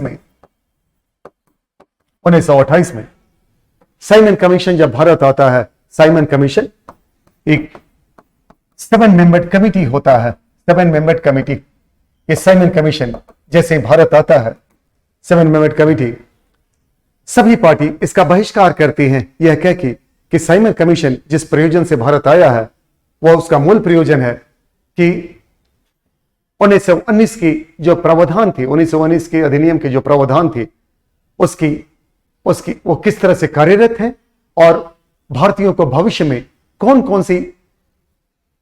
कौन से यानी कि अधिकार दिए जाएंगे राजनीतिक क्षेत्र में, उस पर उसे रिपोर्ट तैयार करना था। परंतु समस्या यह थी कि साइमन कमीशन में एक भी सदस्य भारतीय नहीं था और इस कारण से भारत के जितने भी नेता थे और जितने भी पार्टियां थी उन सब ने साइमन कमीशन का बहिष्कार किया। और साइमन कमीशन का बहिष्कार करने की एवज में स्वराज पार्टी के नेताओं ने अपना इस्तीफा दे दिया सेंट्रल लेजिस्लेटिव असेंबली से, केंद्रीय विधानसभा से। और 1928 में ऑल पार्टी कॉन्फ्रेंस दिल्ली में आयोजित होती है और उसके बाद उसी वर्ष 1928 में एक दूसरी ऑल पार्टी कॉन्फ्रेंस बंबई में आयोजित होती है, बॉम्बे में। और इस ऑल पार्टी कॉन्फ्रेंस में एक बंबई में जो आयोजित होती है all party conference which was held at Bombay, उसमें एक 7 मेंबर कमेटी, भारतीयों का एक 7 मेंबर कमेटी बनाया जाता है। और 7 member committee of the Indians was form, जिसमें पंडित मोतीलाल नेहरू अध्यक्ष बनते हैं। और पंडित मोतीलाल नेहरू ने अपना रिपोर्ट पेश किया पंडित मोतीलाल नेहरू ने, और उसको कहते हैं नेहरू रिपोर्ट 1928। इस नेहरू रिपोर्ट में जो सुझाव है उसमें मांग है डोमिनियन स्टेटस का, और दूसरा सुझाव है कि सेपरेट इलेक्टोरेट जो मुसलमानों को दिया गया है इसे रद्द कर दिया जाए। यह नेहरू रिपोर्ट का सुझाव है, डोमिनियन स्टेटस का और सेपरेट इलेक्टोरेट के जो विशेष अधिकार है मुसलमानों को उसे रद्द कर दिया जाए। इस सुझाव को लेकर नेहरू रिपोर्ट का जो ये सुझाव है, अब मुस्लिम लीग कांग्रेस से हमेशा के लिए अलग हो जाता है। मुस्लिम लीग के जो नेता हैं जिन्ना, वो पूर्ण रूप से यह घोषणा करते हैं कि मुस्लिम लीग अब भविष्य में कभी भी कांग्रेस का साथ नहीं देगा, क्योंकि मुस्लिम लीग को इन्होंने एक गिनिया पिग बना दिया है, एक्सपेरिमेंटल सेंटर बना दिया है। आपने आश्वासन दिया था मुस्लिम लीग के नेताओं को ऑल पार्टी कॉन्फ्रेंस में कि एकजुट होकर हम साइमन कमीशन का विरोध करेंगे, लेकिन जब मुस्लिम लीग के नेता यहां पहुंचते हैं तो अब मुसलमानों को जो विशेषाधिकार है सेपरेट इलेक्टोरेट प्रोविजन के तहत, अब उसे रद्द करने की सुझाव दे रहे हैं। यानी कि मुसलमानों का कोई महत्व नहीं है, कोई अधिकार नहीं है इस देश में। और इसी घटना के उपरांत ये मुस्लिम लीग हमेशा के लिए भारतीय स्वाधीनता संग्राम से अलग हो जाता है।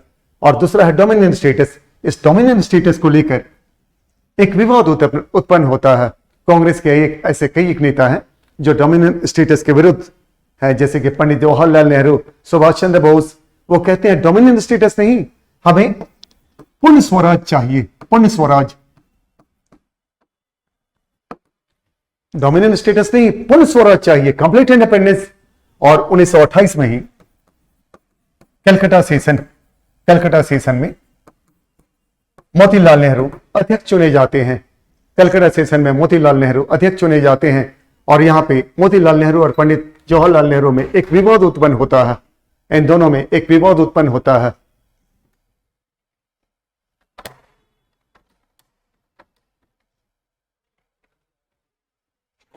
मोतीलाल नेहरू और जवाहरलाल नेहरू में एक विवाद उत्पन्न होता है। मोतीलाल नेहरू ये कह रहे हैं कि डोमिनियन स्टेटस, और पंडित जवाहरलाल नेहरू कह रहे हैं कि कंप्लीट इंडिपेंडेंस, पूर्ण स्वराज। और इन दोनों के बीच जब विवाद उत्पन्न होता है तो गांधी इन दोनों के बीच एक समझौता कराते हैं और गांधी यह आश्वासन देते हैं पंडित जवाहरलाल नेहरू को कि हम 1 साल का इंतजार करेंगे। अगर 1 साल के अंदर हमारे डोमिनियन स्टेटस की मांग अगर पूरी नहीं हुई तो 1 साल के उपरांत हम एक आंदोलन जारी करेंगे, पूर्ण स्वराज के लिए यानी कंप्लीट इंडिपेंडेंस के लिए गांधी के इस प्रयास से मोतीलाल नेहरू भी तुष्ट हो जाते हैं और जवाहरलाल नेहरू भी तुष्ट हो जाते हैं। एक साल का समय जब बीतता है तो 1929 लाहौर सेशन, ये लाहौर सेशन, यहां अब पंडित जवाहरलाल नेहरू अध्यक्ष बनते हैं लाहौर सेशन में।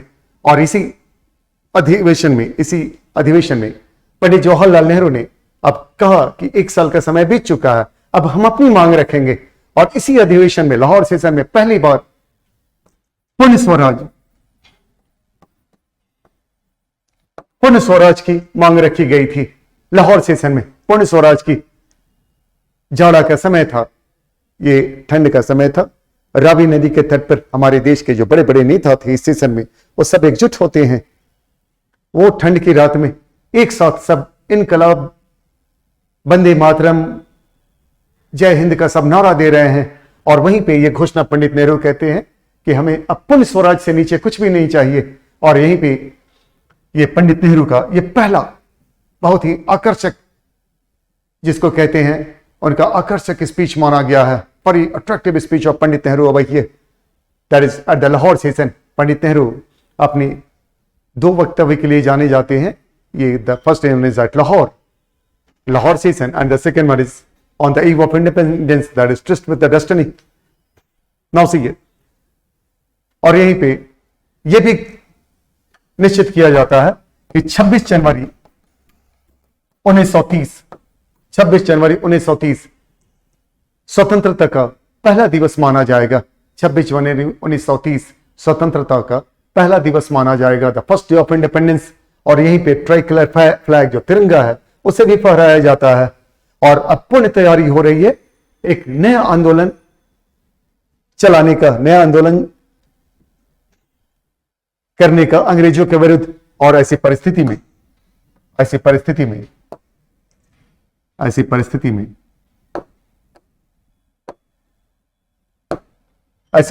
में अब 1930 जनवरी के महीना में 1930 जनवरी के महीना में कांग्रेस की जो कार्यकारिणी समिति है, that is the executive council, that is all India Congress committee, यानी कांग्रेस की जो एग्जीक्यूटिव काउंसिल, कार्यकारिणी समिति, वह एक प्रस्ताव पारित करती है। It passed a resolution in 1930 month of January. और प्रस्ताव यह है कि अब हम एक नया आंदोलन चलाने वाले हैं और इस आंदोलन का नेतृत्व करेंगे महात्मा गांधी। महात्मा गांधी को यह जिम्मेवारी दी जाएगी कि वो नया आंदोलन जारी करें। और ऐसी परिस्थिति में महात्मा गांधी को जैसे यह जिम्मेवारी दी जाती है, फरवरी के महीना में महात्मा गांधी 11 पॉइंट अल्टीमेटम जारी करते हैं। 11 पॉइंट अल्टीमेटम अंग्रेजों को समक्ष जारी करते हैं और कहते हैं कि इस 11 पॉइंट अल्टीमेटम में हमारे 11 डिमांड आपको मानने पड़ेंगे, हमारी 11 मांगे। गांधी जानते हैं कि उनका एक भी मांग मानने वाले नहीं है, अंग्रेज नहीं मानने वाले हैं। और वो चाह रहे हैं कि कोई ना माने, क्योंकि अगर वो अंग्रेज 11 में से एक भी डिमांड नहीं मानते तब लोग और भी एकजुट हो जाते और बड़े स्तर पे आंदोलन जारी किया जाता। और जब एक भी उनकी मांग नहीं मानी जाती है अंग्रेजों द्वारा 11 पॉइंट अल्टीमेटम की, तब 12 मार्च 1930 को गांधी साबरमती से एक डांडी मार्च आयोजित करते हैं। यह है साबरमती और यह है डांडी। साबरमती से डांडी के लिए एक डांडी मार्च आयोजित करते हैं और इसी को कहते हैं the beginning of the civil disobedience movement. The beginning of the civil disobedience movement, यहीं से सिविल डिसोबीडियंस मूवमेंट की शुरुआत होती है। ये 12 मार्च को यह यात्रा शुरू करते हैं साबरमती से और 6 अप्रैल को ये डांडी पहुंचते हैं। डांडी पहुंचकर गांधी नमक कानून तोड़ते हैं। नमक को छूकर वो प्रतीकात्मक है कि गांधी ने नमक के कानून को तोड़ा। और जैसे वो नमक का कानून तोड़ते हैं, वो हर क्षेत्र में, भारत के हर क्षेत्र में अब लोग घरों से बाहर आते हैं। नदी के पानी, कुएं के पानी, तालाब के पानी, समुद्र के पानी, जहां जो पानी मिले उससे वो नमक बनाने लगते हैं। अनेक क्षेत्रों में लोग जंगल के कानून को भी तोड़ने लगते हैं, जैसे महाराष्ट्र, सेंट्रल इंडिया यानी मध्य प्रदेश और कर्नाटका, इन क्षेत्रों में लोग जंगल के जो वन के कानून थे, Maharashtra, Karnataka, central India, one के कानून को तोड़ते हैं, लकड़ी की कटाई करते हैं। हर जगह लोग अंग्रेजों को लगाम देना बंद करते हैं, टैक्स देना बंद कर देते हैं और विद्रोह अब पूर्ण भारत में, संपूर्ण भारत में यह बड़े स्तर पर यह विद्रोह की शुरुआत होती है, सिविल डिसोबीडियंस मूवमेंट। और इसी बीच 1931 5 मार्च ये गांधी इरविन पैक्ट होता है। गांधी और इरविन जो गवर्नर जनरल है उसके बीच समझौता होता है। इसी बीच गांधी इरविन पैक्ट होता है और 1930 मार्च 1931 को भगत सिंह, राजगुरु और सुखदेव को फांसी दे दी जाती है। भगत सिंह, राजगुरु, सुखदेव को फांसी दे दी जाती है। और इसी काल में इंग्लैंड में, दैट इज लंदन में 1930, 1931 और 1932 ये first round table conference, second round table conference और third round table conference, first round table conference, second round table conference, third round table conference, ये 3 कॉन्फ्रेंस आयोजित किए जाएंगे। Congress first round table conference को boycott करता है, थर्ड को भी बायकॉट करता है और सेकेंड राउंड टेबल कॉन्फ्रेंस में कांग्रेस के उम्मीदवार सिर्फ गांधी लंदन जाते हैं। राउंड टेबल कॉन्फ्रेंस में भगत सिंह को फांसी हो जाती है, राजगुरु, सुखदेव को। और 1932 में 16th of August 1932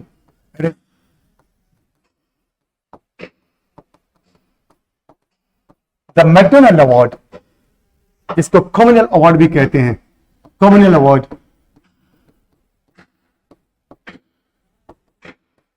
McDonald award की घोषणा की जाती है, जिसको कॉमनवेल्थ अवार्ड कहते हैं। और इस मैकडोनल्ड अवार्ड के तहत यह प्रावधान रखा जाता है कि जिस तरह से मुसलमानों को सेपरेट इलेक्टोरल प्रोविजन है, उसी तरह से दलितों को भी सेपरेट इलेक्टोरल प्रोविजन दिया जाएगा। इसके विरोध में गांधी 20 सितंबर को गांधी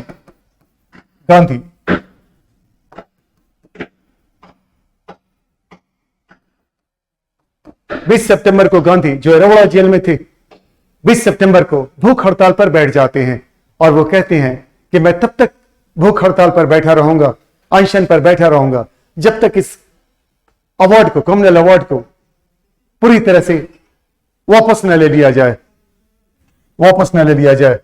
और उसके बाद 26 सितंबर 1932 को गांधी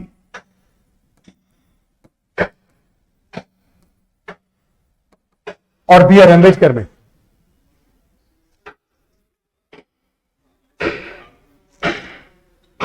गांधी और बी आर अम्बेडकर में एक समझौता होता है जिसे पुणे पैक्ट कहते हैं। पुणे पैक्ट। इस पुणे पैक्ट के तहत अंबेडकर ने कहा कि ठीक है, दलितों को आरक्षण नहीं दिया, दलितों के लिए सेपरेट इलेक्टोरल प्रोविजन नहीं होगा, लेकिन दलितों को, ये दोनों एक शर्त को मानते हैं इस पुणे पैक्ट के तहत कि सेपरेट इलेक्टोरल प्रोविजन तो हटा दिया गया दलितों के लिए, लेकिन दलितों को अब सेंट्रल लेजिस्लेटिव असेंबली और प्रोविंशियल असेंबली में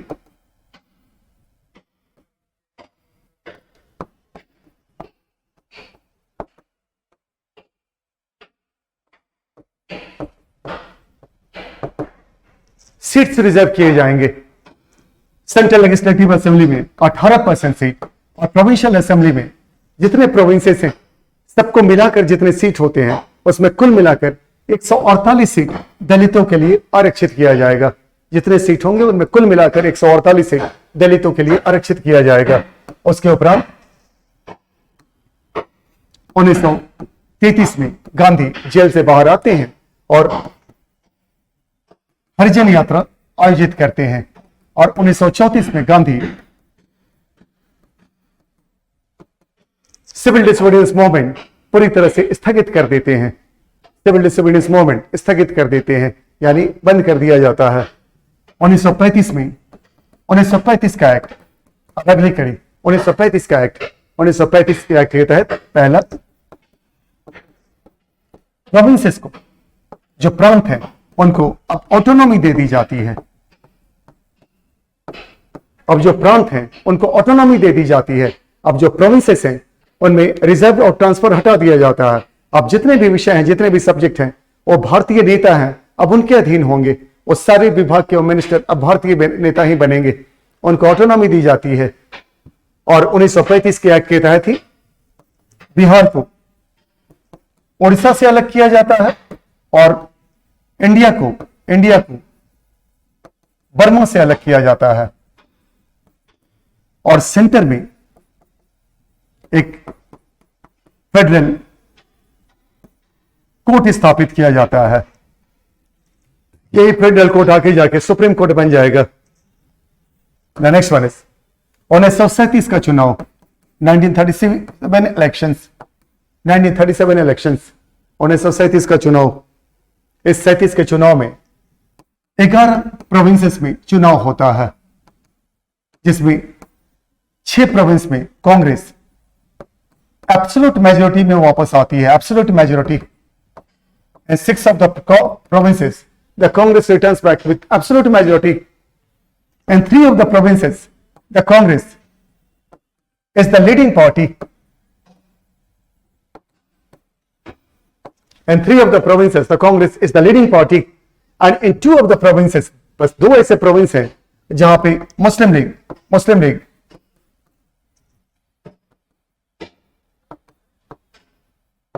कोलिशन गवर्नमेंट बनाती है। बस 2 ऐसे जगह हैं, राज्य हैं जहां मुस्लिम लीग कोलिशन गवर्नमेंट बनाती है।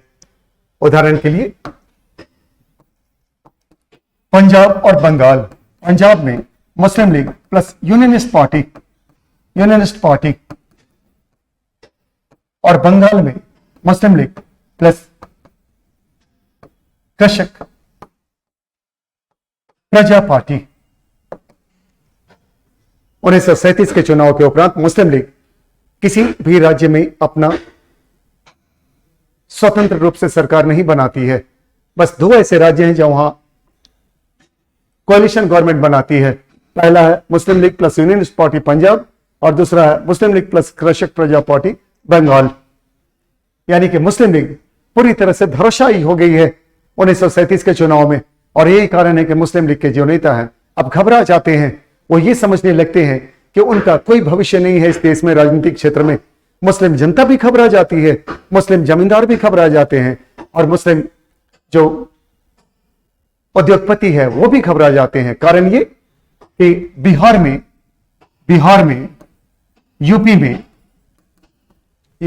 यूपी में मुस्लिम जमींदारों का वर्चस्व बना हुआ था। और बिहार यूपी में कांग्रेस रूल जब स्थापित होता है तो बिहार यूपी की जो कांग्रेस सरकार है वो किसानों के हित में अनेकों कानून पारित करने लगती है। और ऐसा लग रहा था कि अब भविष्य में, निकट भविष्य में जमींदारी उन्मूलन अधिनियम भी पारित हो सकता है। और ज्यादातर जमींदार ये मुसलमान थे और बंबई प्रोविंस में मुसलमान उद्योगपति अधिक थे। लेकिन कांग्रेस की सरकार बनती है और कांग्रेस वहां अनेक प्रकार के लेबर लेजिस्लेशंस पारित करती है। ओके, द लेबर लॉज, श्रमिक कानून। और यहाँ उद्योगपति जो मुसलमान है ये भी घबरा जाते हैं। तो ऐसी परिस्थिति में मुसलमानों के नेता, मुसलमानों के उद्योगपति वर्ग और मुसलमानों के जमींदार वर्ग, सामान्य मुसलमान जनता, ये सब के सब घबरा जाते हैं। और ऐसी परिस्थिति में अब उनका जो मांग है एक अलग अधिराज्य का, एक अलग क्षेत्र का, यह मांग और भी जोर पकड़ने लगता है। अब अगला 1938 में हिटलर, 1939 में हिटलर 1 सितंबर 1939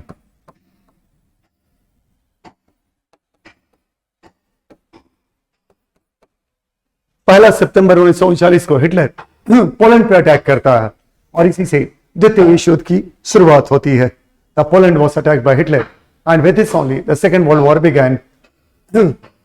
और जैसे ये लड़ाई होती है, अब इस पूरी लड़ाई में पूरा विश्व 2 पार्ट में बढ़ जाता है। एक है अलाइड पावर्स जिसमें इंग्लैंड, फ्रांस, यूएसए, और दूसरा है एक्सिस पावर्स जिसमें जर्मनी, इटली और जापान। ये एक्सिस पावर्स फासिस्ट पावर्स हैं और अलाइड पावर्स डेमोक्रेटिक पावर्स हैं।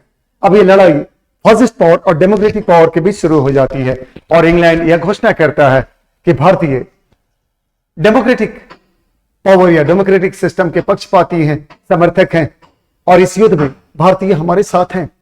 बगैर भारतीयों से आपने सलाह मशवरा किए आपने ऐलान कर दिया कि भारतीय आपके साथ हैं। तो भारतीय जितने नेता थे 1939 में जहां जहां भी कांग्रेस की सरकार थी, जिस भी राज्य में, सारे कांग्रेस के नेता एक साथ इस्तीफा दे देते हैं, ये कह के कि हमें आपने एक तरह से पूरी तरह से हमें आपने एक मोहरा बना दिया है। आप कह रहे हैं कि भारतीय स्वतंत्रता के पक्षपाती हैं, डेमोक्रेसी के चैंपियन हैं, और हमारे साथ द्वितीय विश्व में वो हमारा साथ देंगे, दुश्मनों से लड़ने में हम तैयार हैं। लेकिन एक आजाद आदमी ही दूसरे की आजादी की लड़ाई लड़ता है। पहले आप हमें आजाद कीजिए, तब हम आपकी लड़ाई लड़ेंगे।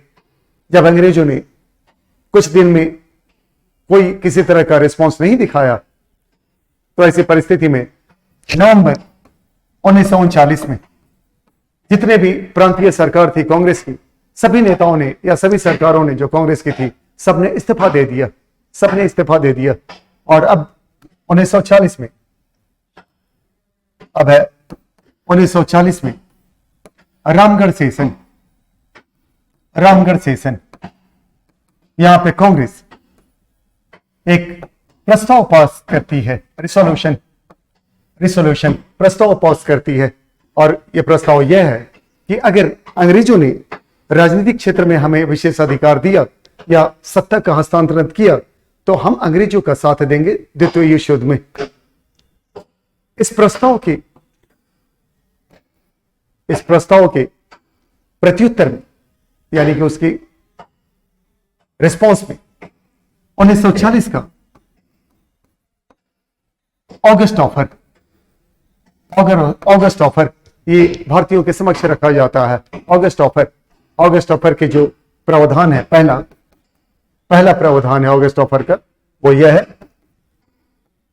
Dominion status. दूसरा है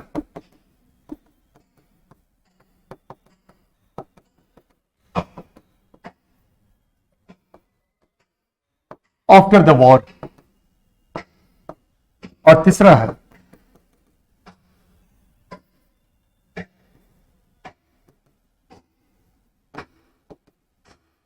increase in the number of Indians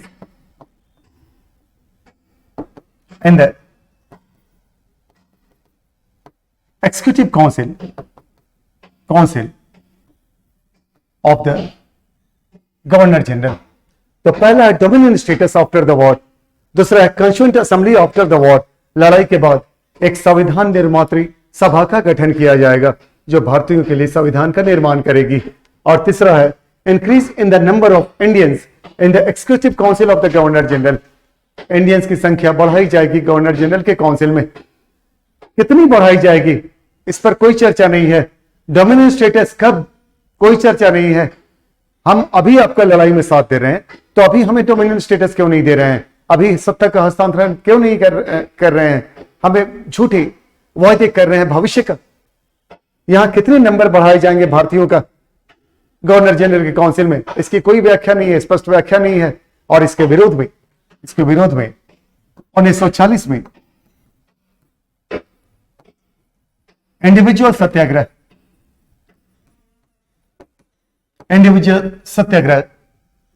जारी किया जाता है। 1940 में विनोबा भावे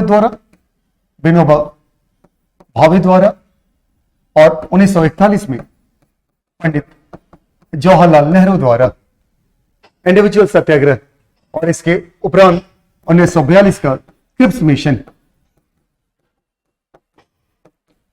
मिशन मार्च के महीना में यह लाया जाता है।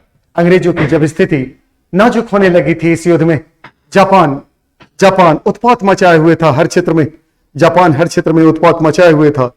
अमेरिका भी पूरी तरह से त्रस्त हो गया था जापान के आक्रामक स्वभाव को लेकर, और ऐसा लग रहा था चीन भी त्रस्त था, और ऐसा लग रहा था कि अब जापान भारत क्षेत्र पर जो ब्रिटिश साम्राज्य उस पर आक्रमण करेगा। और भारतीयों का समर्थन प्राप्त करने हेतु 1942 में क्रिप्स मिशन लाया गया। क्रिप्स मिशन के जो मुख्य प्रावधान थे, पहला था डोमिनियन स्टेटस, दूसरा था कॉन्स्टिट्यूएंट असेंबली, तीसरा था number of Indians in the governor general council,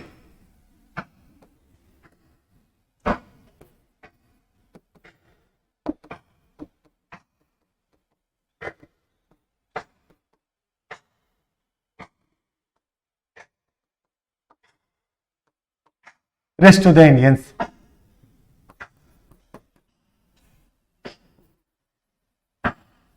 Separate constitution for any party not accepting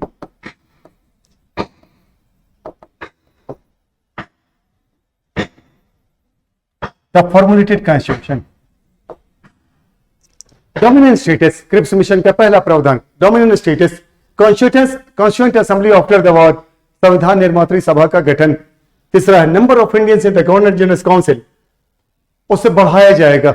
governor general council में जितने भी मेंबर्स हैं, सिर्फ गवर्नर जनरल के पोस्ट को छोड़कर और डिफेंस मिनिस्टर के पोस्ट को छोड़कर बाकी जितने पद हैं वो सब भारतीयों को दिया जाएगा। और अगर संविधान का गठन हो गया, संविधान का निर्माण हुआ, तो अगर कोई पार्टी इस नवनिर्मित संविधान को अपनाना न चाहे तो उस पार्टी को एक दूसरा संविधान दिया जाएगा। यह मुसलमानों को उकसाने का तरीका है, मुस्लिम लीग को, ताकि मुस्लिम लीग अपने एक अलग राज्य का निर्माण की मांग बनाए रखें और भारत का भविष्य में विभाजन हो सके। ये सारे जो प्रावधान है क्रिप्स मिशन के, इनमें से कोई प्रावधान भारतीयों को संतुष्ट नहीं कर पाया और इसके विरोध में 1942 8 अगस्त 1942 को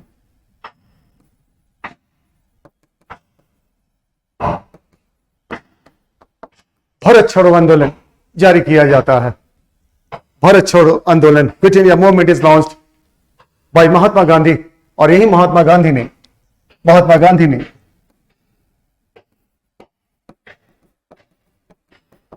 Gwalior tank park, Bombay, Gwalior tank park जो बॉम्बे है, वहीं पे महात्मा गांधी ने 8 अगस्त 1942 को एक बड़ी रैली को संबोधित किया। और यहीं पे महात्मा गांधी ने नारा दिया, डू और डाई, डू और डाई, डू और डाई। यहीं पे नारा दिया महात्मा गांधी ने, डू और डाई। और यहीं से क्विट इंडिया मूवमेंट की शुरुआत होती है। बड़े स्तर पर तोड़फोड़ की जाती है, बड़े स्तर पर लाठीचार्ज होता है, लाखों की संख्या में लोग गिरफ्तार होते हैं, लाठियां बरसती हैं, गोलियां बरसती हैं।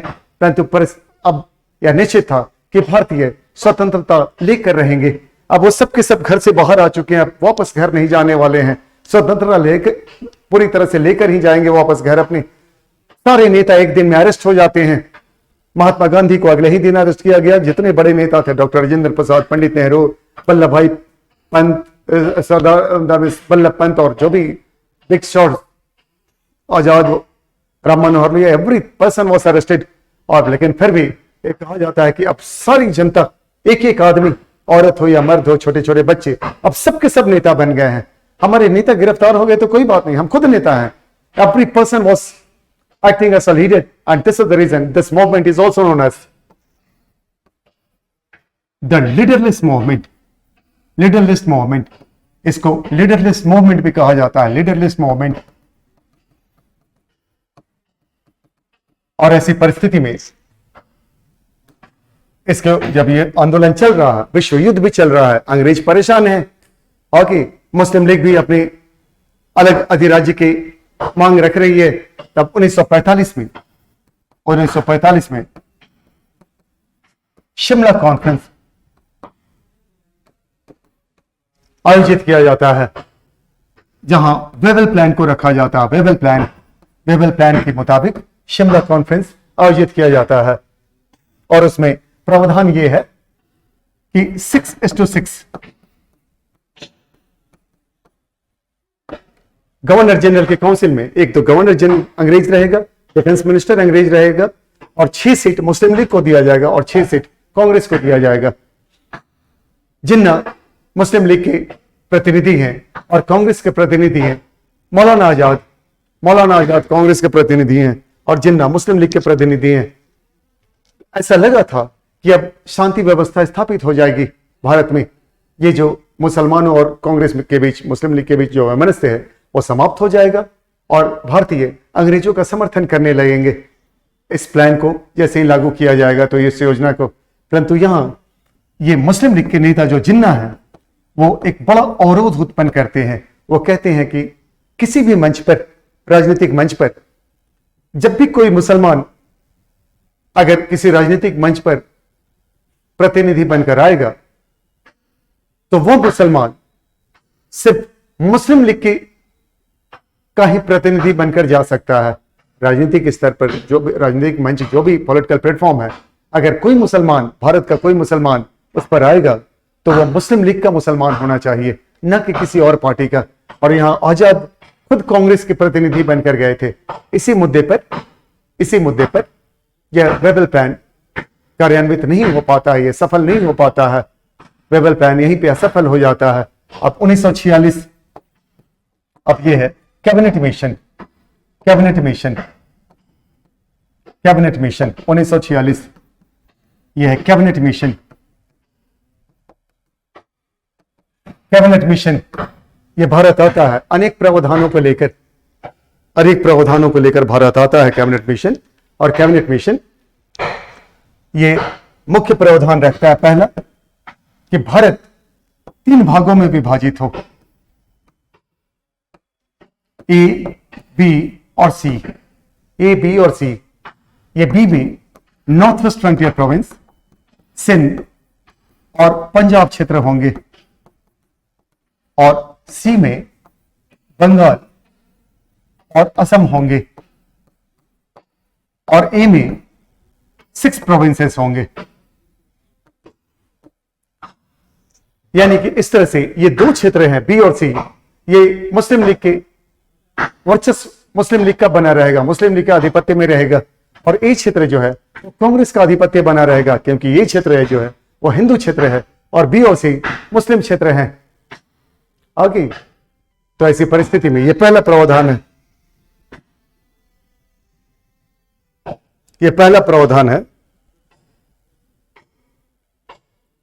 कैबिनेट मिशन का।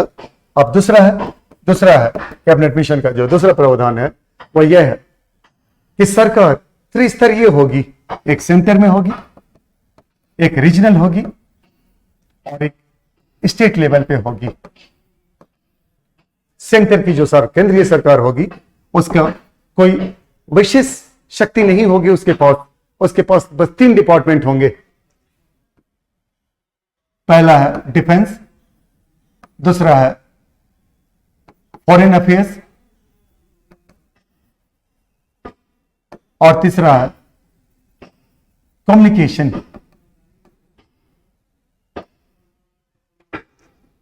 और बाकी सारे पावर्स रीजनल गवर्नमेंट के पास होगी। रीजनल यानी यहां 3 स्टेट हैं, ये तीनों मिलाकर एक रीजनल गवर्नमेंट बनाएंगे। यहां 2 स्टेट्स हैं, ये दोनों मिलाकर रीजनल गवर्नमेंट बनाएंगे। यहां 6 स्टेट हैं, ये 6 मिलाकर रीजनल गवर्नमेंट बनाएंगे। ये 3 रीजनल गवर्नमेंट, ये 2 रीजनल गवर्नमेंट और ये जो है 6 मिलाकर एक रीजनल गवर्नमेंट बनाएंगे। लेकिन अगर इनमें से कोई भी राज्य तैयार ना हो रीजनल गवर्नमेंट का सदस्य बनने को, तो उस राज्य को यह पूरा अधिकार दिया जाएगा कि वो अपना एक अलग राज्य की सरकार का निर्माण करे। तो ये 3rd टायर हो जाएगा। पहला टायर सेंटर जो वीक है, दूसरा रीजनल जो कि मजबूत है, और तीसरा किसी भी राज्य को अगर लगे कि मैं रीजनल गवर्नमेंट का पार्ट नहीं बनूंगा तो वो एक स्टेट गवर्नमेंट एस्टेब्लिश कर सकता था। ओके, ये दूसरा प्रावधान था। और तीसरा कि जब तक स्थिति नियंत्रण में ना आ जाए, जब तक संविधान का निर्माण ना हो जाए, तब तक एक इंटरिम गवर्नमेंट फॉर्म किया जाए, इंटरिम गवर्नमेंट, जिसमें सदस्यों की संख्या 6:5:1:1:1 में हो। 14 जो सदस्य होंगे इंटरिम गवर्नमेंट में, इसमें 6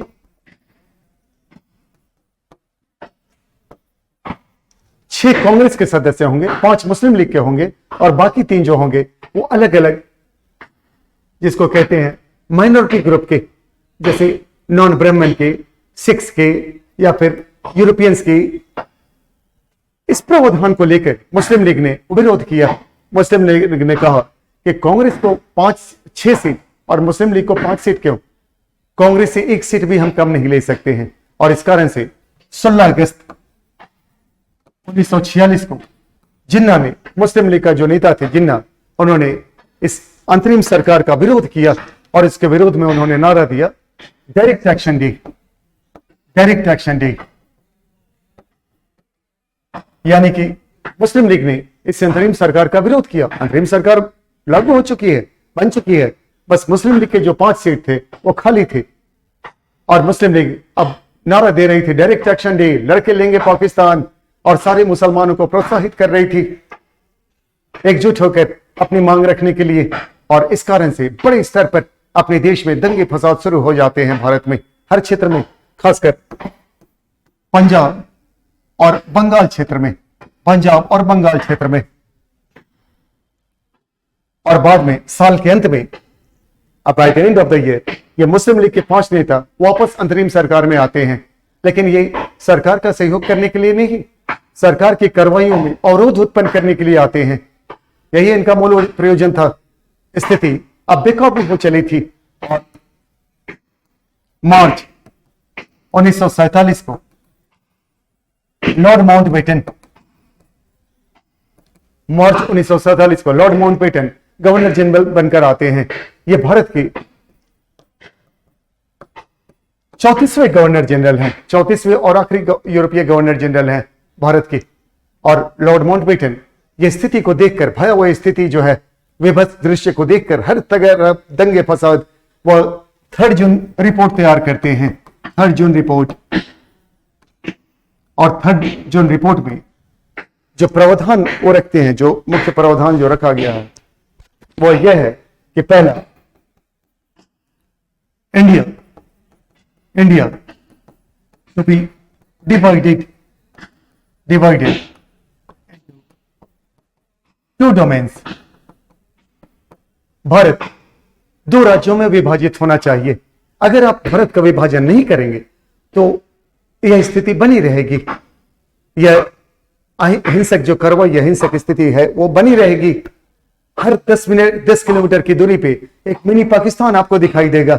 अगर आप भारत का विभाजन नहीं करेंगे तो यह स्थिति नियंत्रण के बाहर है, बेकाबू में है। यही मुख्य प्रावधान है 3 जून प्लान का। और दूसरा, प्रिंसली स्टेट्स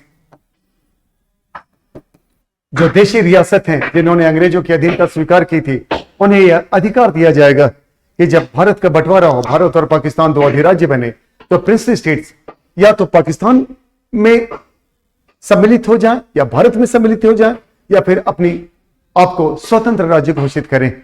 यह दूसरा प्रावधान था। अब इन प्रावधानों के अनुरूप ये जो सुझाव है, प्रावधान क्या है, सुझाव है, अभी एक्ट तो बना नहीं है, एक तरह से वो सुझाव दे रहा है, जिसको कहते हैं माउंटबेटन प्लान। उस प्लान के जो अलग अलग सुझाव हैं, प्रावधान तो जब एक्ट बन जाएगा तब आएगा। जो दूसरा सुझाव है, इन सुझावों के अनुरूप 1947 में इंग्लैंड की संसद में ये सारे सुझाव रखे जाते हैं। इन पर अनेकों चर्चा होती है और अनेक चर्चा होने के बाद अनेक प्रस्ताव पारित होते हैं संसद में। और इन सारे प्रस्तावों को एकजुट करके, यानी कि उनको संकलित रूप देकर, एक India's independence act 1947 July, India's independence act 1947 month of July, यह एक अधिनियम पारित किया जाता है। और इस अधिनियम की मुख्य शर्तें हैं कि इंडिया और Pakistan will be the two separate domains. ये दो अलग अलग अधिराज्य होंगे, भारत और पाकिस्तान दो अलग अलग अधिराज्य होंगे. दूसरा, बंगाल और पंजाब, बंगाल और पंजाब इन दोनों का बंटवारा किया जाएगा, क्योंकि बंगाल और पंजाब में हिंदू और मुसलमानों की संख्या बराबर थी. अब बंगाल ना तो पाकिस्तान में जा सकता है ना हिंदुस्तान में. जो हिंदू बहुल क्षेत्र है बंगाल का, उसको हिंदुस्तान में लाया जाए, जो मुस्लिम बहुल क्षेत्र है वो पाकिस्तान में लाया जाए. और वही स्थिति पंजाब की भी थी. तीसरा कि एक बंगाल पंजाब का बंटवारा किया जाए और नॉर्थ वेस्ट फ्रंटियर प्रोविंस और सिलहट इन दोनों क्षेत्रों में प्लेबिसाइट यानी कि इन दोनों क्षेत्रों में मतदान कराया जाए, लोगों के मतदान. कारण नॉर्थ ईस्ट फ्रंटियर प्रोविंस ये मुस्लिम बहुल्य क्षेत्र था, परंतु यहां कांग्रेस का प्रभाव अधिक था. तो ऐसी परिस्थिति में यह संदिग्ध अवस्था में थे लोग कि ये पाकिस्तान के साथ रहना चाहिए या हिंदुस्तान के साथ. यहां प्लेबिसाइट कराया जाएगा. और सिलहट जो कि असम क्षेत्र का एक भाग था और असम हिंदू बहुल क्षेत्र था, तो ऐसी परिस्थिति में अगर असम के साथ इस क्षेत्र को रखा जाता तो हो सकता है कि यहाँ के मुसलमान अपने आप को द्विम दर्जे का मानते. इस कारण से सिलहट में भी मतदान कराया गया था, ताकि मुसलमानों को यह मौका दिया जाए कि वह हिंदुस्तान के साथ रहना चाहे या पाकिस्तान के साथ रहना चाहे. और चौथा था प्रिंसली स्टेट्स. ये जो देशी रियासत हैं, इनको यह अधिकार दिया गया कि आप जो नया अधिराज्य बनेगा भारत और पाकिस्तान, या तो भारत से आप जुड़िए, भारत में सम्मिलित होइए, या पाकिस्तान में सम्मिलित होइए, या अपने आप को स्वतंत्र घोषित कीजिए. ज्यादातर राज्यों ने भारत या पाकिस्तान को जोड़ा. बस 3 ऐसे राज्य थे जिन्होंने अपने आप को स्वतंत्र घोषित किया: जूनागढ़, कश्मीर और हैदराबाद. जूनागढ़, कश्मीर और हैदराबाद. जूनागढ़, कश्मीर और हैदराबाद, बस यही 3 राज्य थे जिन्होंने अपने आप को स्वतंत्र स्थिति में रखा. बाकी सारे राज्य या तो पाकिस्तान में उनका विलय हुआ या फिर भारत में विलय हुआ. और यही 3 राज्य थे जो अपने आप को स्वतंत्र स्थिति में रखे. और इसी इंडिपेंडेंस ऑफ इंडिया एक्ट के इंडिपेंडेंस एक्ट के तहत 14 अगस्त को पहले पाकिस्तान का भारत से बंटवारा हुआ और 15 अगस्त को भारत स्वतंत्र घोषित कर दिया गया. इस तरह से हमारा इतिहास का जो ये अध्याय था वो समाप्त होता है. अब मैं RP Singh, who is a faculty of the Chanakya IAS academy over here. Now I expect that after going through this lectures for the speedy revision, I expect that many of the things which are in the form of points only, you all are going to, on that basis only, you are going to put your own interpretation. You are going to make a comparison of many of the aspects what we have discussed with the books, the things written in the books, and with all the best and for your bright career, bright future, with the best expectations of mine. Now it's time to pack it up. Thank you.